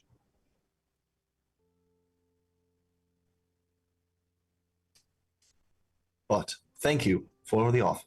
If you find any more interesting tomes, let me know. Or feel free to reach out to the librarians yourself. It's a good read. I'm glad you have one. The cover art is sick. Nice.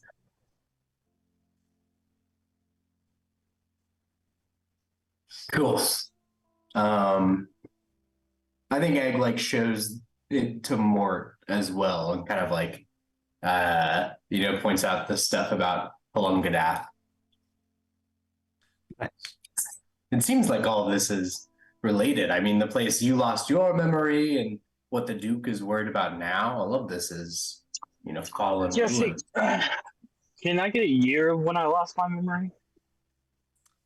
Yeah. In other words, if this helps you figure out what I'm trying to get at, did this start after I released this winged creature? Did what start? The expansion of the desert, I guess. No, the desert was caused by the fall of Netheril. The guy who tried to become the god of magic, his city in particular, is where the desert started to spread. It's been spreading for thousands of years. So okay.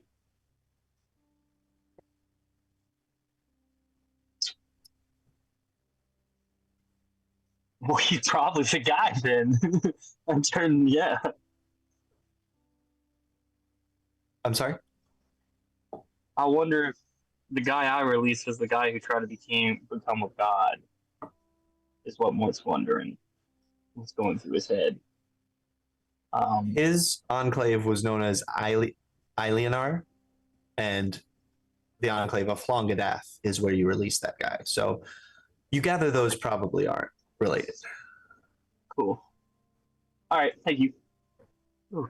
Are or are not? Are not related. Okay. Who is this person? This evil creature. This next one might be interesting to Moose Globe if he has the ability mentally to read more. Yeah. I know he was tired after 3 days. Okay. You all had asked more about Relarion Rualinir, the author of the Enchiridion on the extirpation of vampires. This wizard who lives in Mithrandain that you wanted to learn some more about. And the book that you find is a fun and interesting story. It's called The Fall of Count Orlok, the Vampire Lord by Elrohaim Edthroniel. It starts with the young but skilled wizard Relarion Rualinir working in the Mithrandain housing department as a young intern when he is sent to Thagoldur in the Shadowfell, the home of a rich count named Orlok, who wanted to purchase territory in the rich part of Mithrandain, across from Relarion's own home. Traveling there, folks at an inn warned of dangers at night in the area. So Relarion hired a carriage to ensure his safety, but upon reaching the border of Thagoldur, the carriage drivers refused to go further. However, soon Count Orlok himself drove a carriage out to meet the young Eladrin. He hosted a feast for the two of them that night, but did not eat or speak. Though the host remained silent, the Count's attention was rapt whenever Relarion mentioned his young wife, the fair Rhaenyra. The agreement was promptly signed and the house purchased for a wealthy donation. Shortly after Count Orlok's arrival in town, countless Eladrin fell ill to some unknown ailment of the blood and perished, including Rhaenyra. It came to be known as a plague for how rapidly it spread. Mournfully walking home from his beloved's funeral, Relarion spied the Count sleeping in a coffin, his visage horrifically transformed. That night, he has a nightmare of coffins filled with earth, wakes, and goes to unearth her body from beneath its burial tree. However, he finds no corpse amongst the roots, but hears the beating of horse hooves nearby.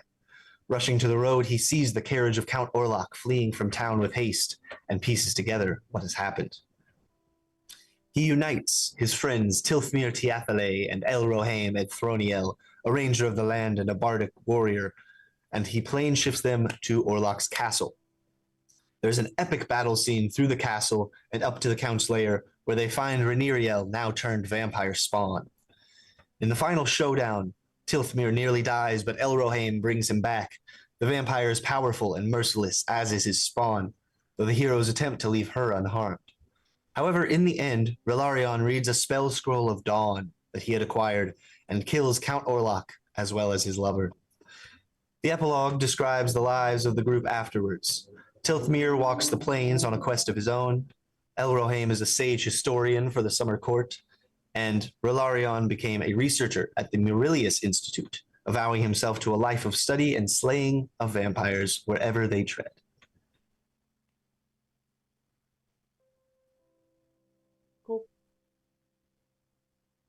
Wow.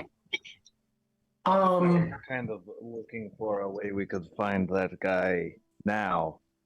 I mean, it's interesting to know about what he did and how everything panned out, but that doesn't help our quest. Where is this Myrilius Institute?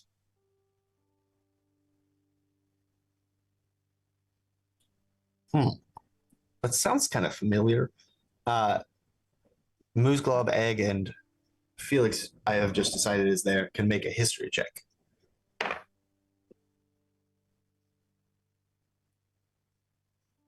Egg got an 11.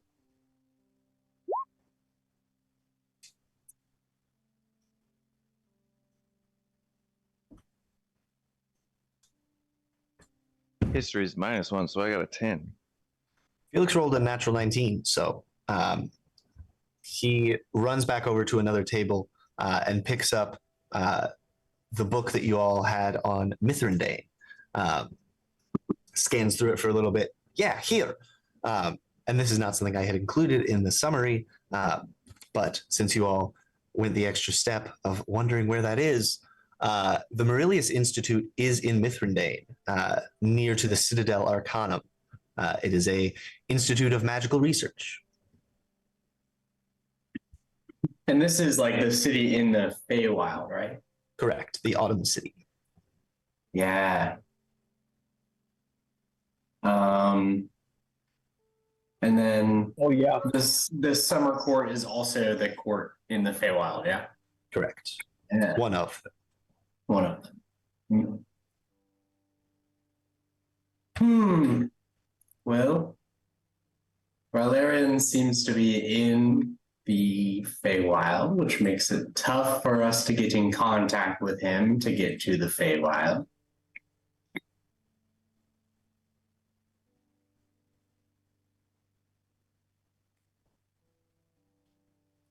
We'll just have to get in contact with him when we get to the because we're getting to the Feywild one way. So I guess we'll just have to wait. You know? Mm-hmm.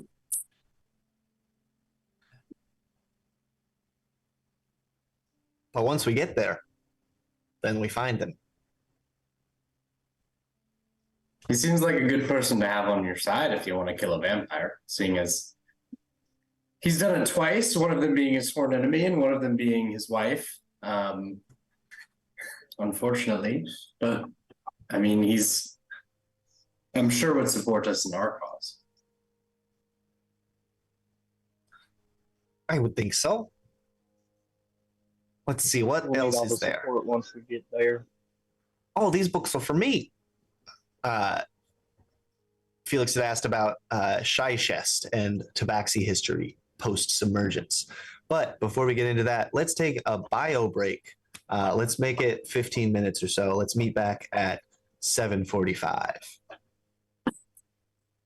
Word. See y'all then.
role models for young people. It is like the story of a teenage girl who is just obsessed with a man, and when he's not there, she's sad. And when she needs things, it's either just like one man saving her or another man saving her. And I'm shocked that people thought this book was good for society. Is it like a soap opera? I mean, you're not wrong. It definitely is exactly like that. And Are she you falls in reading love right with now? the worst one. What is that? Twilight movie. The Twilight movies. Oh no, there's another series out right now that's kind of funny.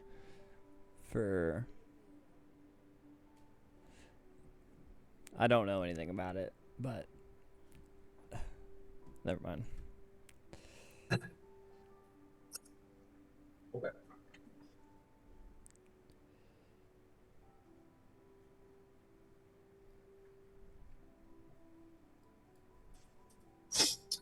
The lore for Felix is all that I have left. So it's up to you all what you want to do for the rest of the sesh. Are we back on?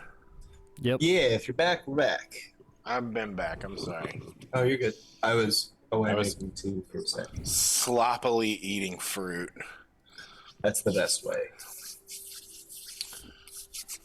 Yum. I learned a term today for when peaches are really juicy called a bathtub peach. Because it's like so juicy you need to bathe yourself after. Yeah. I was just picturing pretty funny. that you were bathing yourself in the peach juice. That too. But just now I was eating a kiwi aggressively. Fair. Have you all am I done reading? No. There's still a little bit left. I guess it's just Felix reading unless anybody else wants to read with him about his home.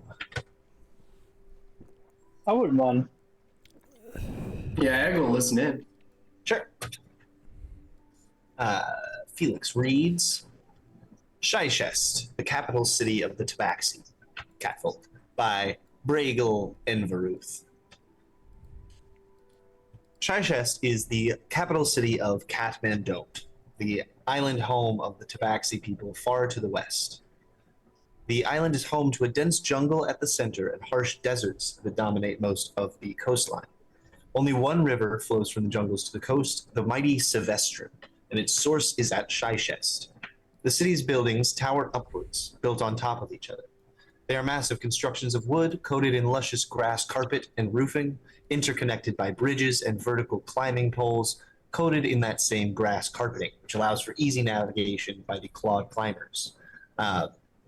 It kind of looks like this. Ooh, I'm coming. Oh, man. That cat tower? I love Yeah. that. They're cat towers, but with grass covering. Mm. That's what tabaxis live in. Chichest was founded when the two dominant warring clans of Tabaxi, the Khajiit and the Kensei, signed a peace treaty, agreeing to share the spring of the Sevestrum and build a city together at its site. Since then, countless other clans joined the accord and added their own homes to the slowly climbing spire. Some branched off to build other settlements, but all remain loyal to the ruling council of Chichest. Despite the abundance and diversity brought by the countless Tabaxi clans, the founding clans remained the most influential in shaping the city's history. Each founded their own monastery, both of which would attract travelers to the remote city. The Khajiit monastery focused on intellectual pursuits and attracted thinkers from all across Faerû to listen to seminars, practice meditation, and engage in philosophical and existential debate. The Kensei monastery focused on the art of warfare and the mastery of various unique forms of weaponry. These skilled monks, aided by the island's natural defenses, kept the budding Tabaxi nation free from foreign invasion.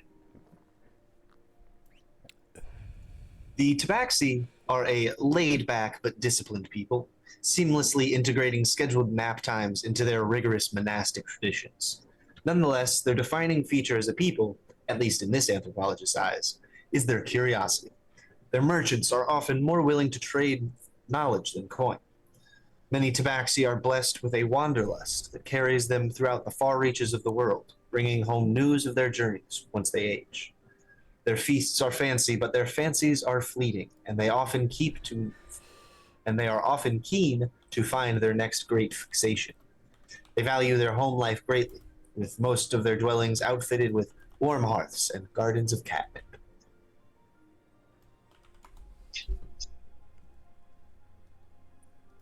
So Did you nice. have a lot of fancy feast growing up, Felix?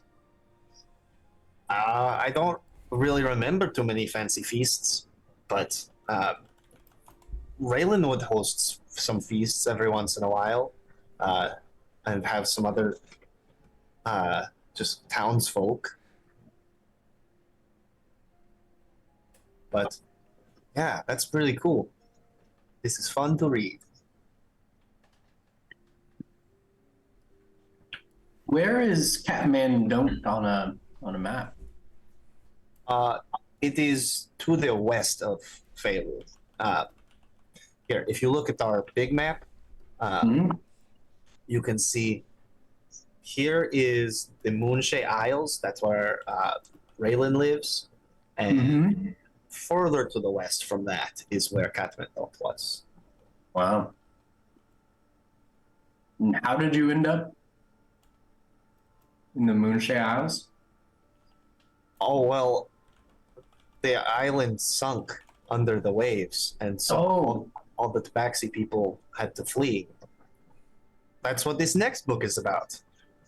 It's called The Sinking of Catmandon't and the Tabaxi Diaspora by Cleo of the clan New Leaf.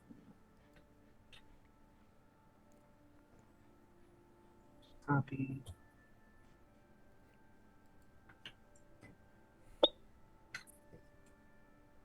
Paste. Oh, no. Here we go. In 1467 DR, so 24 years ago, Catmandon't, the island home of the Tabaxi people, began to sink below the tides. It started off slowly, imperceptibly, unnoticed by the few coastal settlements until it was too late. The water rose fast, and it was only 2 months before all of the outer settlements had sunken into the depths, and only the central capital of Shishest, built upon a spring on the island's highest mountain, remained.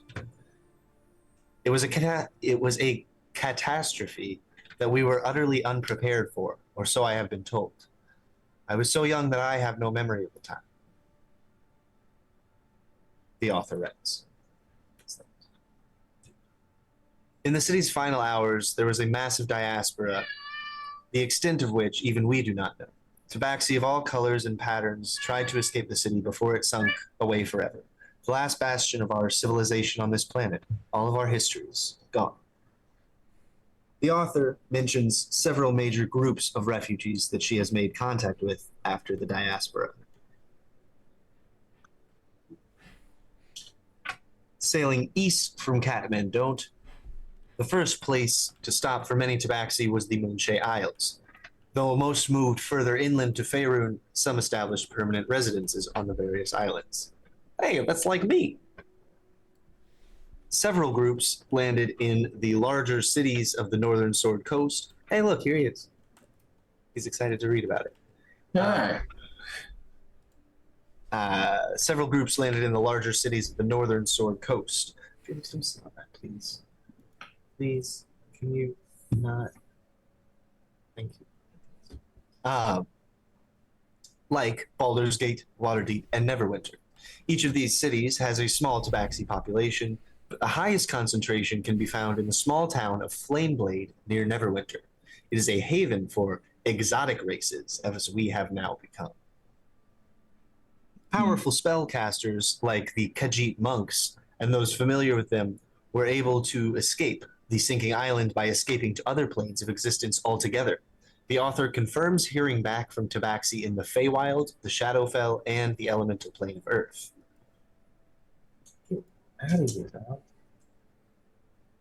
The largest fleet of escape ships from Catmandon't set off for Zakara, a peninsula far to the south of Faerun, but still kind of on the same landmass. This author did not receive any response to her attempts at communications with his fleet.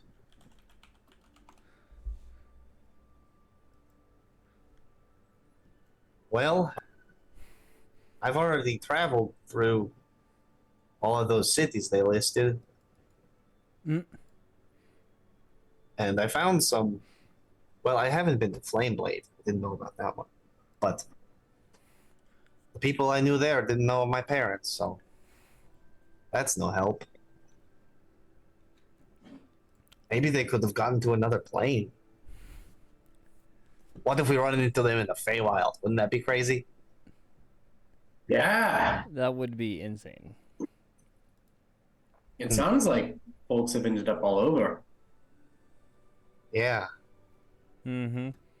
I wonder if they went to Sakara. I hope not.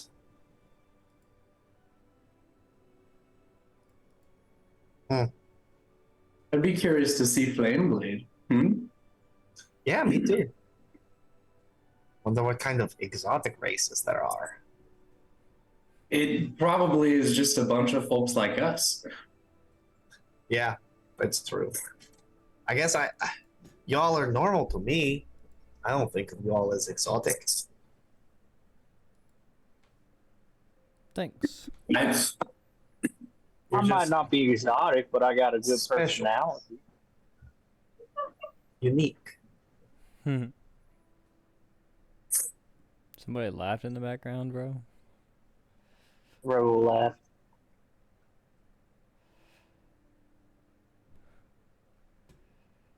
I think of, well, everyone as exotic, It is. you Yeah. know?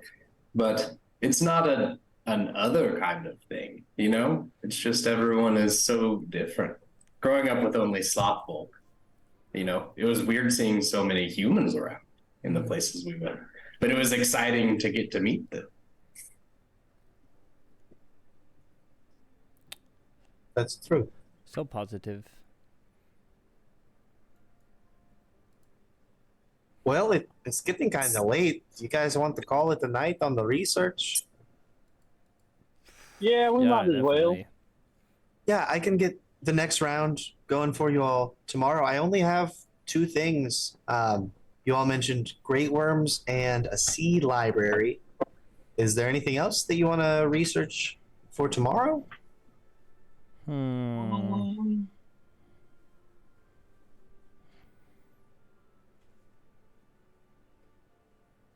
Maybe a smith. Maybe a smith to make the tuning fork. What do you guys think about that? Did we find out that it needs to be attuned to the Feywild and we don't know how to do that? Or what? I think we need to figure out how to tune it first before we make it, right? Because when we make it, we have to tune it. So it seems like that comes before. Yeah, some of the processes for attuning said that they have to take place while it's being made.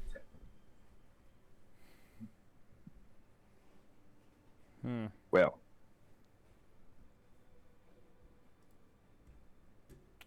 Tell you I what, got guys, nothing. I gotta pee. I'm gonna go do that. You guys think about it for a second. In real life, I left my vape in the bathroom. I'll be right back. Can I ask y'all's opinion about something? Of course. Yeah. I don't know how to think of more information about this creature, this winged creature that came out of the Pendant. So I don't really know what to search for. I'm kind of at a loss. Or if I should just continue on my journeys to see if it pops back up. Yeah. I was just thinking too about what to look for, but I can't really. Do we want to meet back up and I can contribute? Yeah, we Or can you say also that in the library. you all are kind of walking out with Geosephine Okay. as you're having this conversation. Sick. As you all head into the Court of Air, you see again those black hooded avowed that Egg and Mooseglove had witnessed once before. Let me get a group perception check, please. Gotta be towards the front. Except for Crib, sorry. Behind. No. You know. Yeah, sorry. 16. Excuse me, 26. 26. What are we rolling for? Perception. Or investigation. I'm gonna use my inspiration. Okay. God damn, I've been rolling bad the last few weeks. Can I do investigation? Yeah. Okay, it's 15. Okay. Frenzy or Moose Club? Natural 20. Oh, shit. Total? 19. Okay. Unfortunately, Egg is the only one who was able to pick up on this. As you all notice this, though, what you see are 6 black-robed individuals who are kind of waddling across the courtyard with their hands kind of just folded in front. And as they walk, they are chanting in common. And as best you can tell, it's the wording of prophecies. You know, how it's kind of intentionally vague and grandiose. They're led by a dwarf woman wearing a necklace with a gold harp, and her hood alone is down, but she also takes part in the chant. As you all are kind of... Uh-oh. Is he frozen for everybody else? Yes. Oh, no. Oh, you're back. There you go. Yay. Okay.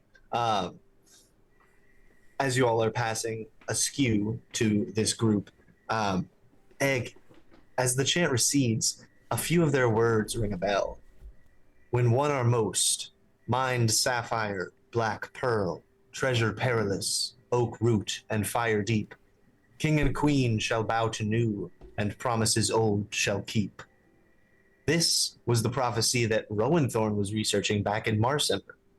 He's the one who sent you into the crypt in Arkandale to retrieve that stone tablet. Oh.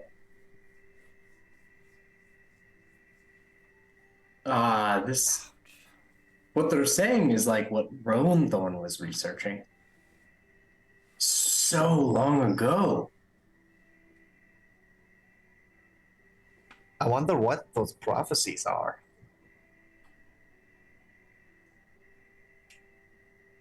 Yeah. Can Egg write down the prophecy? Sure. Or like the words that he's heard from the folks? Yeah, I'll send it over. Thank you.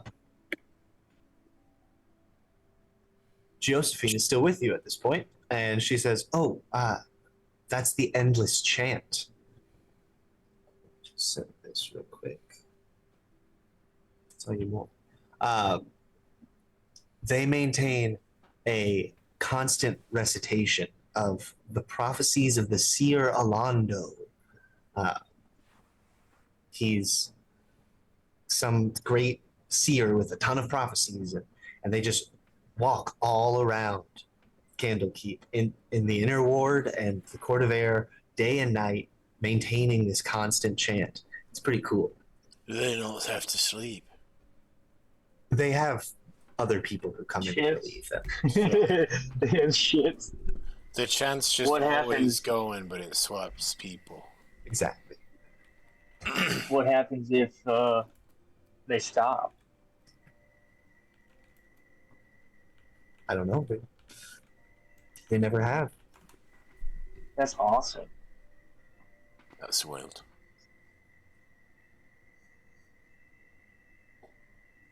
Yeah, it is weird. Oh. Well, did you all have any other topics? I'm gonna head back into my room, try and catch some Z's. Could we Z's, bro. send Get them you Z's. a message if we think of something? Yeah, sure thing. Great. My ears are- Yeah, I don't know. Also, just as a meta reminder, once you all are totally done researching, then we'll move on to the last 2 plot threads for the level, and you can act upon plans as you see fit. Like more stuff in Candlekeep? What it'll be is one of them You don't have to explain it. Yeah. Basically, when we're done researching, we'll start adventuring again. Mhm. Okay. Do we have chances to research after that? No. Or I guess we We don't would know. just have to find another book. From a meta perspective, I'm telling you, no, Okay. you won't have another chance unless you find another book and come back to Candlekeep. I guess. Yeah. You can't do that. Okay.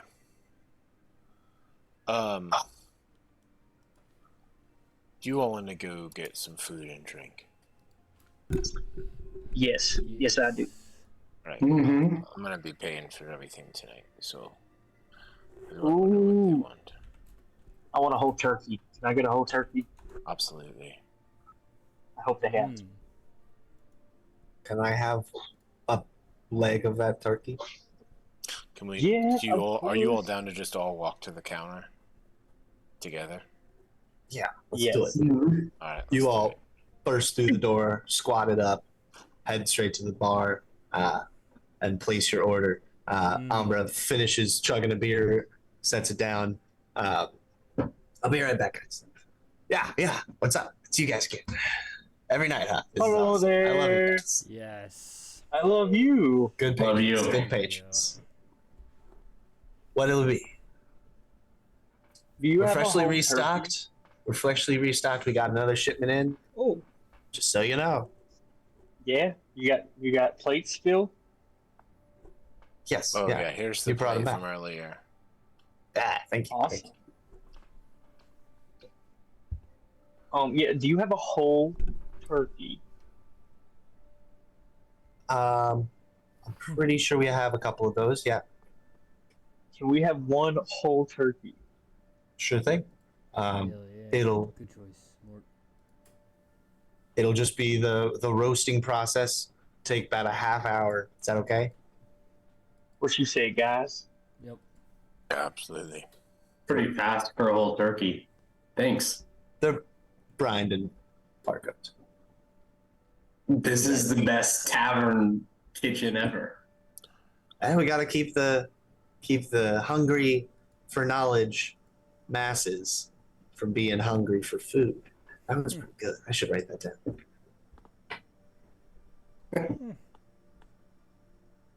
All right, whole turkey. Anything else? Could you do like a tray of like cheeses and pickled vegetables and some fruits and nuts and things like that? Yeah, no meat, charcuterie coming up. Yeah, I guess some slices of meat too, if you have Yeah, cured absolutely. ones. We got a big platter. Just like a big spinach salad, if possible. I like to call it the snacking platter. Yeah, like double or triple that, All right. and then like a tray of just fruit, if possible, sliced fruits, Just fruit. Okay. All right. and some mead, if you have any. Absolutely.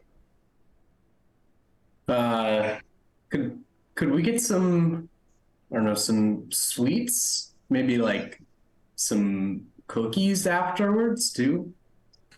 Yeah, we can get that going. Yeah. Cobbler or like a Any- pie. Any particular kind of cookie? Just like a sugar? Yeah. Uh-huh. Cool. The Yeah. best sugar cookie you can come up with. Do you all have snickerdoodles? I'm not familiar with that one. Cinnamon cookie.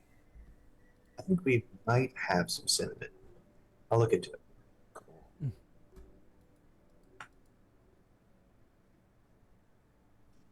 Anyone else want anything else? Okay. No, the whole turkey's good for me. A beer and that's it. All right. Be out to y'all in about 30. How much money do you need? Oh, right. Sorry, had a few. With the turkey, you're looking at about 15 gold. How does that sound? Here's 20. Fantastic. That's why I love you guys. Yeah. And then she walks through a door in the back. I appreciate you. Mort, can I talk to you for a second? Hello. I just want to say that I apologize for making fun of you, and you have my word as a being of the Feywild that I will never make fun of your age again. Well, no, yeah. I'm sorry I had to turn you into a fly. Yeah, that thing you did. You know, when I turn into like a spider, I keep every bit of me, like my mind and all that, who I am. It's just Oh, my yeah? body that changes. But when you did that, every bit of me was gone. You know, like when you turn me into an ape, there's a lot of me still there, but the mind, you know, I couldn't get out of it. I was trapped. It was sort of a hell of another existence. Do you think it's coming out of that as I was eating shit, you know, it was a sort of madness that I didn't know I could live through. So just know that if you do that to another creature, that it is a power that inflicts upon them a way that hopefully they never feel again. I am sorry, but please don't ever do that to me again. Oh, I won't ever do that to you again. You have my promise. And I'm very glad to learn this new information and be rather more responsible with it. Yeah. I'm gonna smoke if I'll get out. If that's okay. Yeah, absolutely. Hell yeah. I guess I like hug his leg though. I'll pick him up if he'll let me, and just Heck yeah, I will. Chest. Now remember, we got a turkey, so you have to come back in. Or your back cracks as he hugs you. Oh, Feel I needed good. that. Can I roll for back crack? Sure. Roll for back crack. What is that? Oh, yeah. Medicine? Medicine? Yeah. Can I guide myself and use my other star? Sure. And Really don't since want to hurt it's him. since it's using your strength, I'll let you use your strength modifier Oh shit. Okay. instead of whatever medicine is. Wisdom, I think. 6. Oh great. 10, 13. What's 13 plus 18? 31? Yeah. 31. Can It's this a- be a permanent therapeutic back pop? Yeah. Mort's hunch is cured. I'm no longer Igor. 31 breaks past the threshold of 30, which is nearly impossible. So 31 must be impossible. Oh wow. That feels like that's been there for a while. Oh, you don't even know. You don't even know. I mean, I can actually breathe. Like more air comes into my lungs now. Wow. I wonder if I can do a push-up. I don't know that I could ever do that again. I could certainly try, but I want to offer that to more people, but it feels irresponsible. I think it's a dangerous power Absolutely that can agree. be beneficial for all if done well. Is there anything that you learned about today more that, you know, we need to follow up with or any of that? Well, I mean, I feel like I still want to learn more about the winged creature. About what? Just because he's such the winged creature that I released from the Finway because he's such a strong part of my past, but I have no idea how to continue on with that. Well, could you just have Egg ask his guys if it's like a demon or a fae or whatever, and go from there? Would that help at all? Yeah, if he's more than happy to help, I'll go ask him. I don't ask much of the group for help when it comes to it, so it might be time for me to. Well, he's got like a magic question spell, so Yeah. seems pretty useful. Well, I'll go ask him. If you ever need me But, to ask anything about the land, I can do that. So let me know. It's not as good as what he has, but I still enjoy it. But we've learned a lot when you've done it. Yeah. I mean, we found all those land pearls and different herbs And all for those- potion making. My medical, my healing potion. Some great weed. All right, let me go ask Egg while you go smoke. Don't forget, you got the turkey. You got to come back inside. Oh, absolutely. Please never do that to me again. You got it, bud. Oh. I'll walk over to Egg. Hello, Egg. Question. question for you. Yeah. So you know, I don't really understand your religion hardcore, but I do acknowledge gods are very powerful. I was wondering if you could ask them about the creature I released from the pendant. If they have any knowledge of that.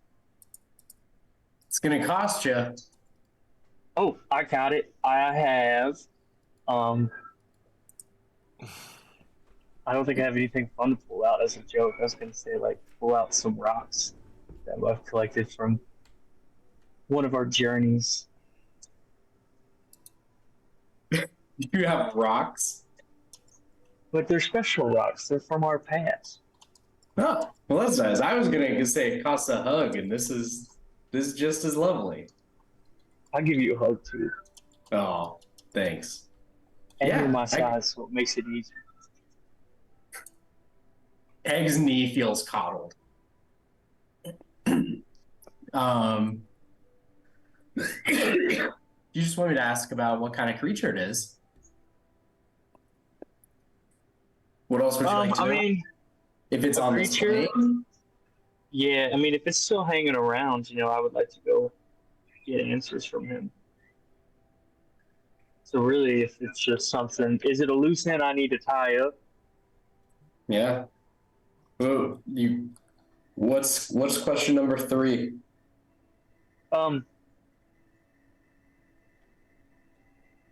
No, I'll just compliment them rather than question unless you have a question.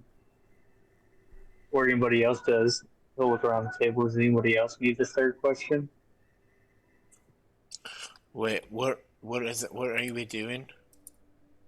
Did you have a question you wanted to ask, Frenzy? What questions are Mort asking? I'm asking if the creature's still on this plane, and then is it a loose end I should tie up? Oh, you don't want to ask what it is. I want you to ask them if that shadow creature is a demon. That's a good question.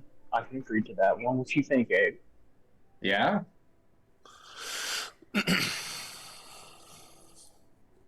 Okay, I'm gonna try to get after it. Egg will cast Commune. This is the 3rd time today. Mm-hmm. So there's a 50% chance it fails. So it might just fail. Okay. 47. Indeed, it does. Oh no! Damn. It comes You're back. rolling. It's below 50, not above. Yeah, I've been doing below 25, below 50, below 75. Okay. If I was doing it the other way, then Egg wouldn't have gotten through in the last one, which I rolled a 98 on. So this time, as you set up your commune ritual, which are you doing this at the hearth, just on the table? No, I don't think so. I think Egg would ask for a reading room. Okay. Yeah, easy enough to get one. Yeah. You find a reading room to yourself, bring Mort and whoever else wants to be in there, and begin your ritual. But as you try to concentrate, you're still in the room. You're not in the jungles. Didn't work. I don't know if that's actually happened to me yet. But wow. I've tried to tap into things too much more, and I'm sorry. It's all good. Yeah. Well, let me try one more time. And Egg will try it again. Alrighty. Oh shit. Gotta get above a 75. 71. Oof. You're so close. Again, you make the effort, set up the space, and it falls flat. Dang, I'm sorry, Mort. No, it's all good. I'll try again tomorrow. And don't Whatever I can do to make judge. it easy, just let me know. Well, that's all good. We can always try. I guess we go back to the hearth, or are we going to bed? I'm fine with getting another drink. Sorry, you all are at the hearth now. I thought we went to Hey. a separate room. We get Like fed. back to the bar. The separate room is at the hearth. They Okay, are cool. little demi-planes that you can rent for 5 gold pieces. I love that so much. Hell yeah. Well, I got that turkey I gotta go eat. Yeah, when you all get back, the turkey is there. Because Egg was doing that as a ritual, took 10 minutes each time, plus the casting time. And then there was 10 minutes of talking. So when you get back, the turkey's there. Hot and steamy. Can I put a pine cone in the lantern of revealing as we're eating? Sure. Just out of curiosity. Yeah, you do. The lantern. The lantern does not reveal anything, but of note this evening, which has not been present before, there is a bard playing some music at the hearth. A golden-haired elf playing a flute.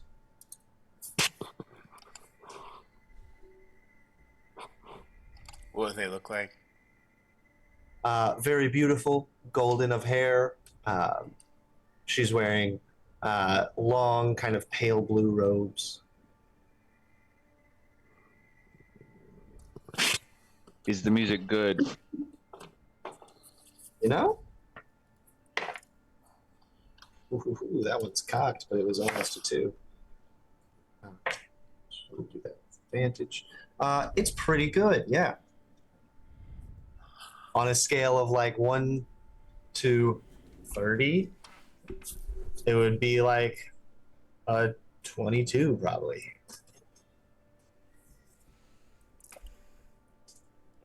Can I, after we eat, offer some tattoos to anyone that wants them? What kind of tattoos? Just like sticking books. Could make like a little book or something. Just practicing. If all get the matching one. Do we have a logo? We should have a logo as a group. COV. We can do a little tent with the COV under it. You know? Got a little I'm down. Circus of Values. Oh, I see. Hold on. I got it. Let me draw it. Yeah, go for it. I guess I'll do the first one on me just to practice. I don't want to fuck it up for anybody. Once he draws up his little logo, I'll tattoo a COV under a tent. I have half proficiency. Nice. From Okay. the conversation that we had. Sounds good. And if possible, I would guide myself and use my little star, another one of my stars, if I can. Absolutely. Wow. Cool to roll well when you're doing tattoos. What stat would you associate that with? I am thinking this is going to be dexterity. Trying to think if there'd be any proficiencies. Well, the tools. You said I have is the half. proficiency. Yeah. So yeah. And because of my luck stone, I can add +1 to every skill check. So in total, 23. 23. Yeah. It comes out really good, just like more drew it up. And it's a pretty badass look. Where is it actually? Oh, I think I do it like right here on my inner hand, because it's like the easiest place for me to like tattoo. Tracks. It's And, not like, great. whenever I'm holding my weapon, I'll be looking at it. I like it though. Hell yeah. Could we maybe do it more like one of the big tops? Give me 1 second. You know what I'm talking about? Yep. They just have a particular shape I can't imagine, so I'm gonna look up one Here, real quick. I'll send you a pic to the chat. Boom. They have like a weird circular but little point at the top, right? Yeah. That's what I've had this whole last several years. Should we do two turrets or one? See what I can do. I like the 2. Okay. Looks like that.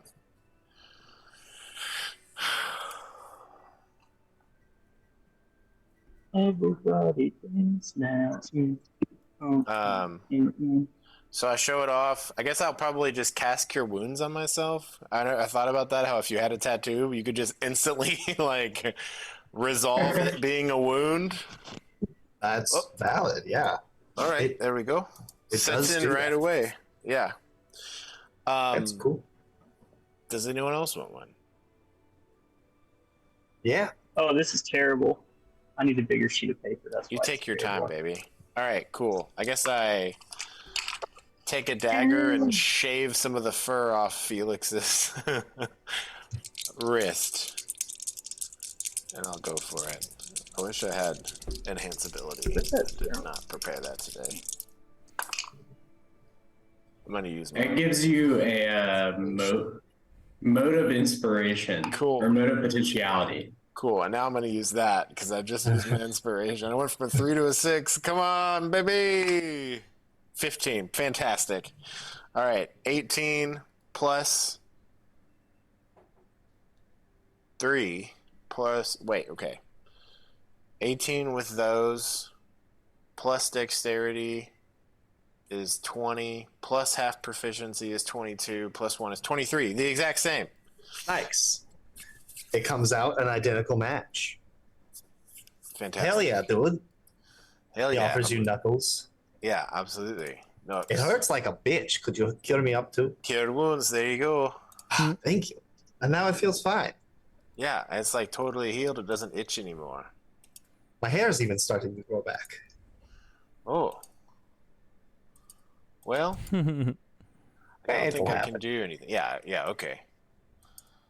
So I think I have one more seer star that I can use today. As I recall, I used 3. Correct. So You far. used 1 earlier and 2 just now. Okay. Does anyone else want the last one? And then I could try and do more tomorrow. I'll grow less confident in my ability. I would take 1. All right, here we go. Get it. Egg will give you a mode of potentiality. All right, perfect. I'm just going to go ahead and roll 2 dice. Come on, baby. Lady luck. Oh, fantastic. This is, oh my god, my best one yet.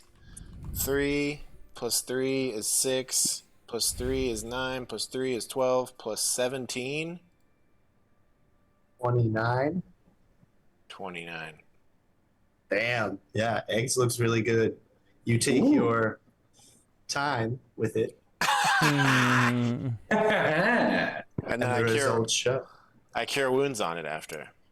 I know you always heal me, so this seems right. Oh, thank you. I envisioned Egg, like I always envisioned Egg kind of having a breastplate, but having some belly out underneath it, and I think Egg has put it on Do you his want belly. it across your belly button, like a gang tattoo? the portal for the tent is the belly button. It's Egg's belly button. The middle of the O. Yeah. Yeah, the O and COV is your belly button. Oh, perfect. Just like that. Oh, yeah. And I got my then- Dr. 65 on. Where? Oh yeah. Where did Felix get his on his hand? Yeah, same Okay. as you. Cool. Sick. This is sweet. I love doing this. I should have been doing tattoos more before. More, you can take a point of inspiration for coming up with the logo. Thank you. Only I had colors. Thank you. Kriv, Moose Glob, and Mort. Whenever you all, if you want your tattoos, I could try and do them either today or another day. If you want one. Another day is fine. It's no. All right. How confident you feeling? How what? How confident you feeling? Well, I noticed that Egg keeps doing magic to me that makes me like fixes some of my mistakes. So if he did that, I'd feel pretty confident. But I did talk to Wilder, and he talked about this spell called Enhanceability that I could take, and if I had that, I would feel much more confident. But or I could take, I guess. I just need to prepare it. So I would like to use magic to make it so that I don't fuck up. That's how confident I am. You know what? Let's do it. Hell yeah. Okay. Egg will give you a mode of potentiality with advantage. What does that mean? It means that you can What's reroll wrong with with the deck? advantage. Oh, okay, cool. So I just roll just normal? Or are you giving me 2? No, it means It's a reroll, is what it is, not giving you advantage. Can I treat it like it's advantage? Under normal circumstances, sure. But this one, in particular, gives you advantage on your reroll. So Oh, just roll shit. Oh, normally, wow. and Okay. then- yeah. Okay, well, that's... Yeah, we'll do that. Because the mode of potentiality can fix a natural 1, right? Yeah. It's not a point of inspiration? It's not a point of inspiration. Great. Okay, cool. 15 plus 3 is 18 plus 5 because it's half proficiency plus dexterity plus 1. 23 again. Jesus. Where does Mort want it? On his neck. Pull back your beard and do it across your neck. Oh, I guess my beard. We need someone to like get it right underneath their eyes, like like a little tear. Amazing. Yeah, I'll like cast Cure Wounds on you while I'm doing it, just because I imagine you've got some like sort of thin skin as It's an all right. elderly man. Not making any comments about it, just doing it. Definitely not mentioning that you're old. Just like, oh, a lot of bleeding. Okay, here we go. Little tap tap. Fantastic. Moose Globe, if you want to tattoo, let me know. I've been drinking today. I might bleed a whole lot. All right.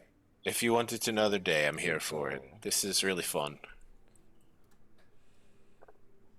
Yeah, maybe you can just like practice on me. I don't have any ideas for what I want. Do you Maybe want the you can- Circus of Value tattoo we designed? Yeah. Mort designed.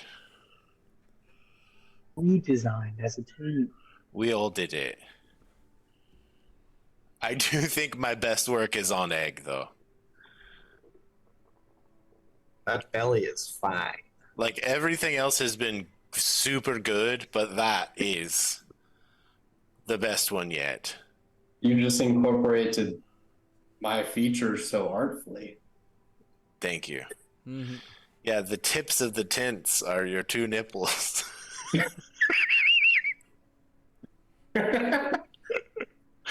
Do sloths have a bunch of nipples or just 2? I don't know about sloth nipples. Sloth nipples. I thought I'd have to Google this. Mm-hmm.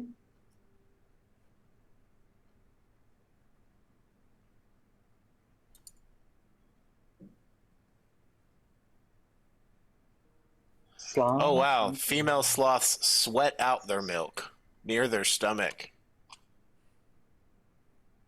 What? Whoa. Wait, what? what Like it just says. out of their pores? Yeah. Hold on, let me reread this.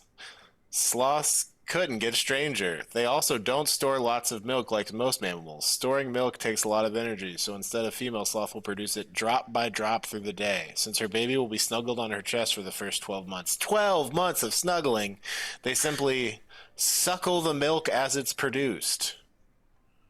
Of course.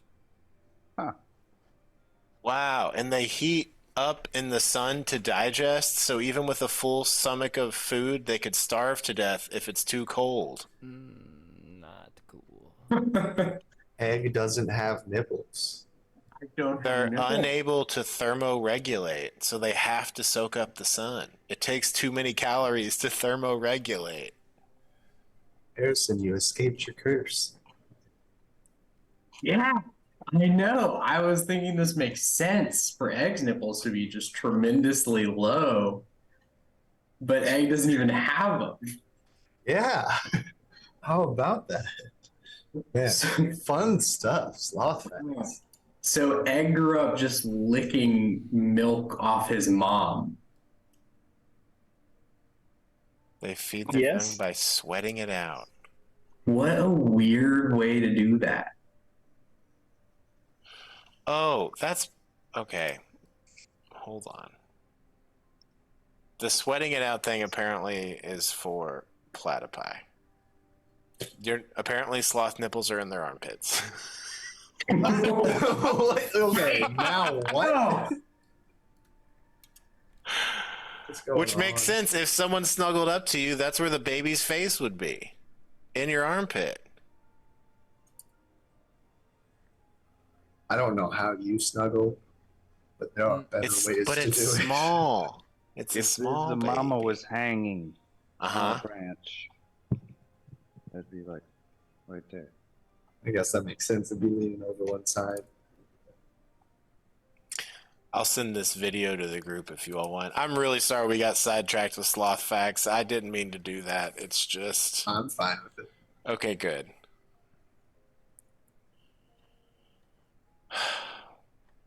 All right, Moose Club, do you want this tattoo? Mm-hmm. All right. Right, here Talk we me go. into it. Do you want the COV one, or do you just want a different one? I could also make COV one. Okay. Oh, fuck yeah. 25. 18 on the dice, plus 2 from guidance, plus 5 from skills. Nice. Where did you get it? Just right on my shoulder, Okay, top of my shoulder. cool. Done. All right, Kriv, you're the last one, so it's up to you whenever you consider yourself a full member. But I will get one. right now? Yeah, let's do it. All right, fuck yeah. Fuck yeah. All right. I think it's like as I go to do it, it's scales, right? You have dragon scales. Yeah. And like your skin's like kind of rotting and papery to some degree, isn't it? Yeah, it's probably not. Like I do some and then like the scale just like comes off. I got a 16 total. It's not terrible, but you know. It provides a challenge being a different medium that you're working with. Yeah. In the end, you end up more just like applying the permanent ink to the scale rather than stabbing it into it. Yeah. And then just letting it stain through. Okay. Perfect. With sustained pressure rather than puncture. That's what I'll say. So it does look a little bit, I don't want to say wonky, but like wonky. Not as pristine as the others. There's a few errors in the line work, but they're minute, and it still looks like a good tattoo overall. I'm cool with it. I thought you would be better with the practice, but I don't know what happened. You know, I did too. I just got maybe it's just weariness from the day, but maybe it's just like it shows your appreciation to me. Oh, it's fine. Give me the worst tattoo. I see how it is. Here, this part fell off of you. Do you want this? Yes, thank you. Okay, there you I'll go. throw it back at him. Yeah, at this point, it's been a few hours that you all have been at this bar doing these tattoos and enjoying your revelry. Most of the patrons have cleared out. The bard is still there, as well as a few others still nursing their cups. Can I lean into Kriv and say something? Kriv, do you want to get out of here? I am bored of reading, but I don't want to get in trouble, and I don't know if Mort really wants me to get, into anything, but... Well, look, I figured out that little birds can come and go from this place and no one notices. So, you could get into my bag, and I could turn into a bug, and I could climb onto my familiar, which is a bird. We could fly down, do whatever, and then just take a little short rest and come back the same way. Do you think there is... I guess birds are good, so no guards. I mean, there's guards, but do you think there's, like, magic guarding this place? Yes, absolutely. But do you think we would be fine? I tested it, and birds can come and go. Magical birds or birds? Jesse, I sent my familiar in and out, did I not? That's true, okay. My familiar, yeah. Well... And I've now know the spell that Felix can cast, Pass Without Trace, so we could be super stealthy. We can. I wouldn't mind, but I don't see what we would do. I don't have a reason to leave yet. I just wanted to get out. So, you don't want to go hunting or anything? Not right now. I just fucking did my thing already and left my evidence in here. I'm just going to hang out. No, I'm just kidding, but if I get a big itch, I'll definitely want to go with you. Okay. Or if you want to go, let me know. We can see. I'm glad I get to hang outside and read. Otherwise, I think I would have already left. But, exactly. That being said, and I guess, like, after talking low to Kriv, is there anything else that we want to check out here? I've got a few books that I've, like, put up to be made, but what else are you all thinking?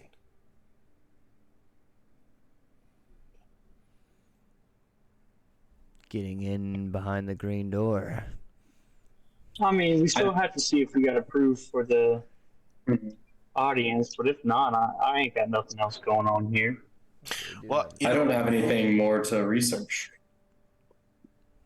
I found these books on gardening, and I feel like they're really going to help me. Is there anything like that you all want to know that we could just have the time to read because we're here? This is true.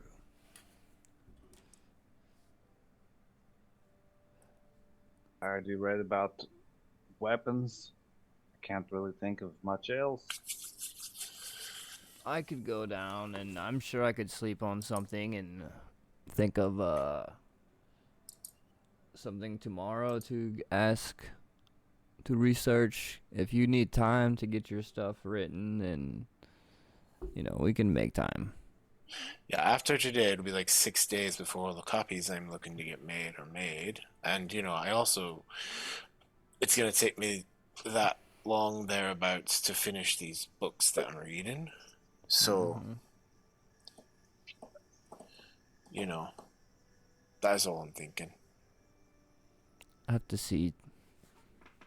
If you get them copied, though, maybe you could take the ones on the road. Yeah, like whatever they find to read. You think you could, Oh, the other ones. you think you could pay them to, like, expedite the copy? I didn't think about that. Frenzy's a little drunk. Do you want to go over there? They're probably closed at this point. It's late. Oh. Okay. Have we made holy water today? Egg, where we at in the holy water process? Let's do that before we go to bed. Holy water! I think we've made 6, maybe, to this point. We made 4 last time, and I already had 2. Sounds good. That's not bad at all. It's midnight at this point. So however late you want to stay up past that is fine. You won't need saves for exhaustion until 8 a.m. But it will push to back. stay up past now. Correct. But it will push back how late you wake up the next day. Right. Well, we only really kind of need 6 hours of sleep, right? As long as we're doing restful shit. True. Okay. It is good to keep a healthy But I understand it being schedule. late and everything. Moose Globe, do you think there's any books about smithing that you could dig into? Or would you have an interest in smithing? It just seems like with you being a weapons guy, that maybe that is something that you could learn about. Do you think I could learn? It seems like too much to learn in just a few days while we're here. Well, if we get copies of the books made, you could bring them with you and read as we go. Yeah. I don't know. Just an idea. It's true.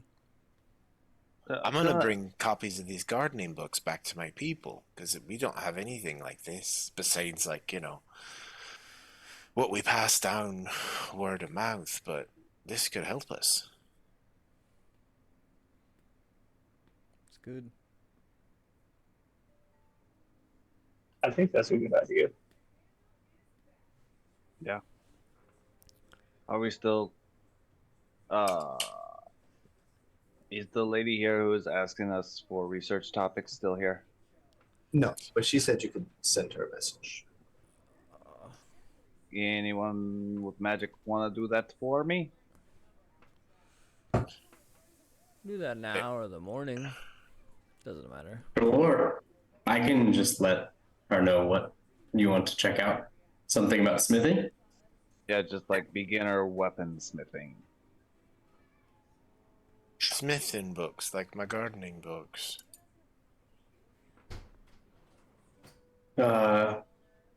Egg will cast sending and transmit that message.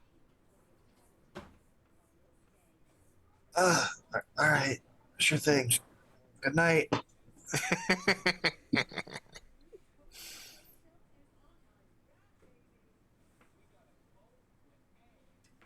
Well, good night. I'll probably head to bed too, gentlemen. Yeah, I guess I'm gonna go out and take a look at the stars and sleep. Yeah. Well, I'll hang out while you guys are making holy water if you're still doing that. Not too tired.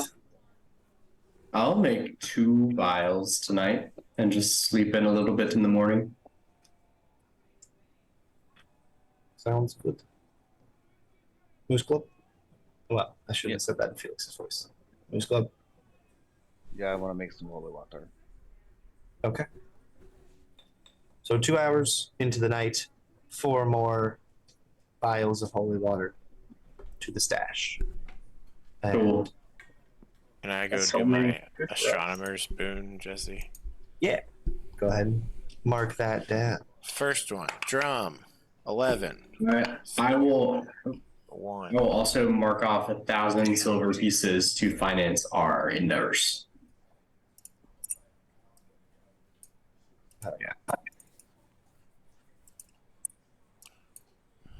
I got the drum. Pom, pom, pom, pom. I got 2 natural ones in a row. What are the chances? 1 in 400. Yep.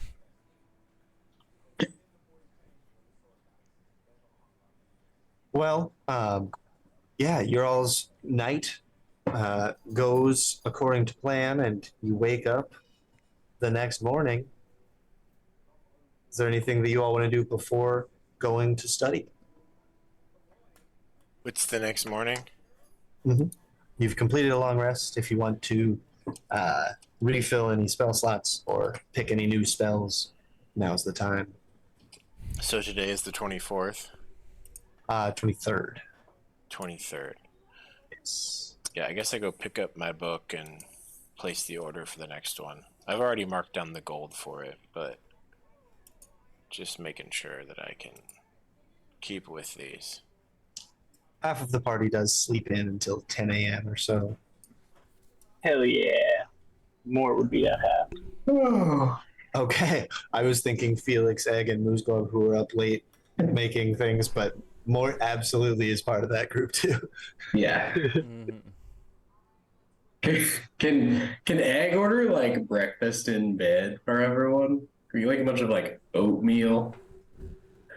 Little oatmeal bar? You try to do this, but the proprietor of the House of Rest informs you, keep all your eating and your revelry over at the hearth. Oh, okay. This is a place for rest. Wow. Okay. That's Not wrong. fair. Got to be nice. Jesse, Not wrong. Yes. Not wrong. at the binding house, can I say, hey, if I paid you a lot more money, could you all speed this up? Yeah, we could do that. We got a pretty decent workforce. How fast are you looking to get it done? As soon as possible. We could have all 7 of. I'll assume that you preface this with an introduction of who you are and what you're here for. We could have all 7 of them done. Well, I was there by the end yesterday, of the right? day. Yeah. Okay, cool. They get several people. Yeah. Cool. We can have all 7 of them done by the end of the day. I think it'll be pretty pricey. We'll have to put our best people on it. Go on. Let's see. You've already paid the down payment of 700. I paid $1,400 for a copy of both. Right. Oh, Yeah. you're making 2 copies. Okay. I could pay another $1,400. Looking at more about 2,000 more. Done. All right. Thank How you. long do you think this will take? We'll have it done by the end of the day. Perfect. Thank you.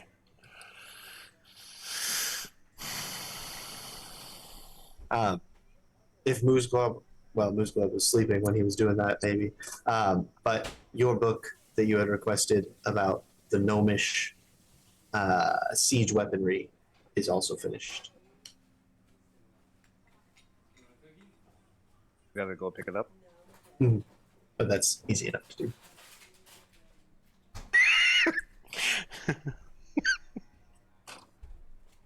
Anything else you all want to do before studying? And then that way we can start the next sesh with you all heading to the pillars.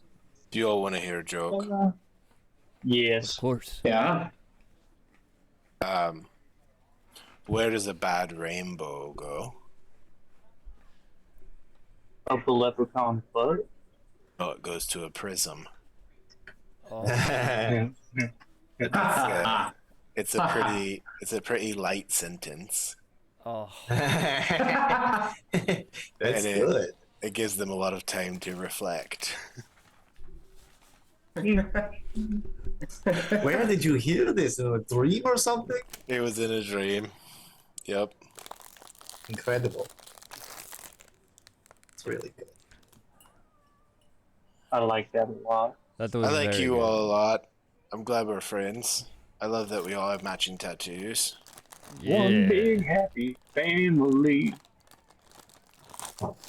I'm glad you got good jokes, because Mort's got pretty good flute skills. That's what he'll do before he wants to go study. He'll try his flute in the streets. Okay. Streets. Make a performance check.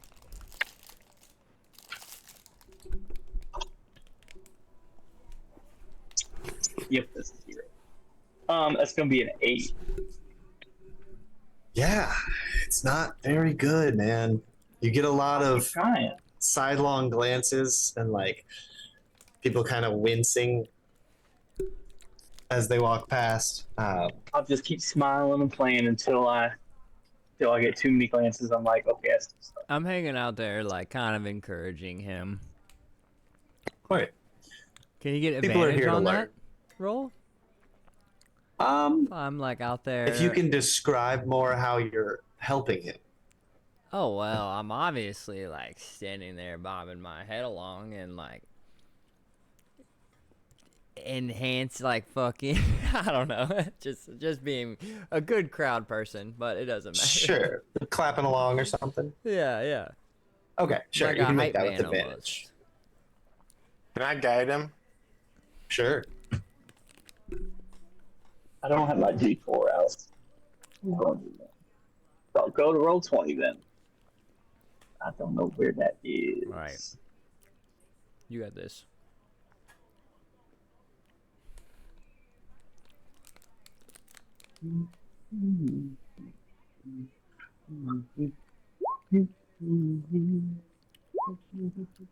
On 11. It's a little bit better, but not quite. Yeah. Crew's presence Okay. definitely does make the overall impression a little bit better. People don't look so angry at you for playing so much as they are like, well, at least he's trying. You know what? I'll take it. You know? I'm Mort, getting you're there. getting I'm better. learning. You're getting At least better, I'll still Mort. try. Thank you, guys. Thank you. Appreciate it. Should we look up any sheet music for your flute? I wouldn't even know how to read it. Should we look up how to read sheet music for your?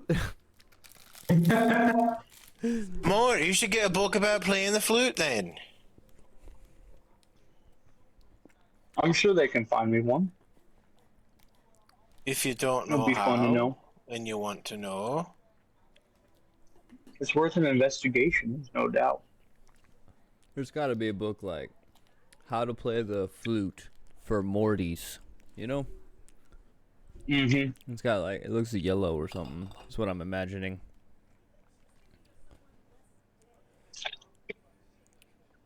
Is this a flute or a pan flute? It's a pan flute. Okay. So yeah, Just you like, want to those wooden ones. send Geo a message letting her know? Yes, well, Just make it can snappy. someone do that, or I run over there and do that? Because I don't have the sending spell. We'll save it. Forced out. We'll say that you can run over there easily enough. What just starts off? Okay.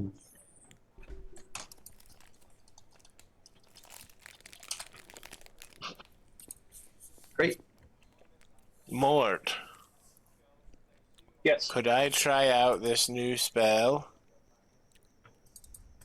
Oh, he ran away. But if you go catch him, Yeah, Mort just ran over to request another book. He's all pumped about playing the pan flute. That Mort is... I can go very much faster than him. I would like to catch him, Run. if that's okay. Yeah, you're chasing Fang, who is fairly Let's do fast, but still nothing compared to Frenzy. Thank you. Mort, can I try easily this doubles up. spell that I've never Do it. tried? I don't know what it is, but do it. Yes, thank you. I'm trying new magic. You're an inspiration. Can I use one of your little... That's weird you don't have a bird. I really thought you'd have a bird. Why don't you have a bird? No. I used to have an owl for a night, but it was just for a night. Do you have a squirrel? No. I had a few squirrels before, but eventually they make their own way. I can go try to find a squirrel. Yeah, let's find a squirrel. Jesse, Alright. can I look around in the trees? Thank Are you. there any trees? Yeah, there's some trees around. Can They're I guide or assist, whatever, either way. more over here in the areas of grass. But you can go find a tree and make an investigation check with advantage. Wait, did you say you were guiding? Yeah, I'll guide. Okay, so no advantage, but guidance. What? Meanwhile, I'll say Felix and anybody else who wants to join are having a nice breakfast at the 26. 26, yeah. There's a whole nest of squirrels up there. Hello, friends. All right. By means of this spell, Animal Messenger, and I pull out a bit of food. That's the spell component, a morsel of food. I specify a location which I have visited and a recipient who matches the general description, such as Geosephine, the Earth Ganassi with... Doesn't she have a tree hair? She has wisteria flower crown and Yes. like vines of ivy growing for her hair. Yes. Little squirrel, will you tell her, Geosephine, we're looking for books that can help Mort be really good at playing the flute. Anything like how you gave me gardening books and it's gonna teach me how to garden. He's going to, and I'm sure that's 25 letters or 25 words. Sounds like it. Yeah, Mort, you watch as this squirrel who is about to start chittering back with you is suddenly entranced by Frenzy's spell and just looks hungrily at the morsel of food as he waves it in front of him. Frenzy tosses the morsel of food in the air. The squirrel jumps up, grabs it in his mouth, and runs off in the direction of Geosephine. That's pretty cool. Thank you. It's called Animal Messenger, and they can travel up to like 50 miles, some of them, if they can fly, That's or 25 crazy. miles if it's smaller. You know, it takes time, but it's kind of But like... yeah, It's... I thought you'd like it as a, you know... it's another way of communication. Yeah, as that a we lover haven't of seen before. critters. Yeah, I'm just And I'm trying proud new of you. things. Thank you, Yeah. Mort. It's always nice to learn a new spell and try it for the first time. Yeah, that's what I was thinking. Do you want to get high? So- What? Yeah. Let's do it. So Mort mentally notes to get something that. Wait, hold on. If it's something that flies, why can't you use one of my animals? Well, it says like a bird, or what are the other ones that it offers? Mort definitely has some animals that could be used. It says a squirrel, a blue jay, or a bat. Oh, does it specifically say those? Huh? Well, such as, but it doesn't specifically have to be that. So, Yeah. you know. But I didn't think Norbert would count. Yeah, Norbert would be too advanced. Can we use Nagini, the flying snake? Probably. Maybe next time.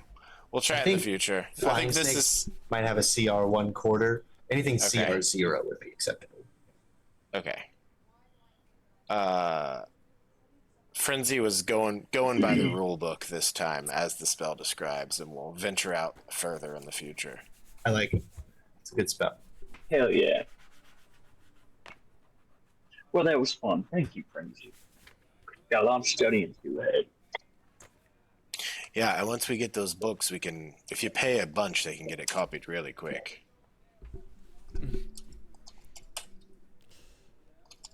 Might need to look into it.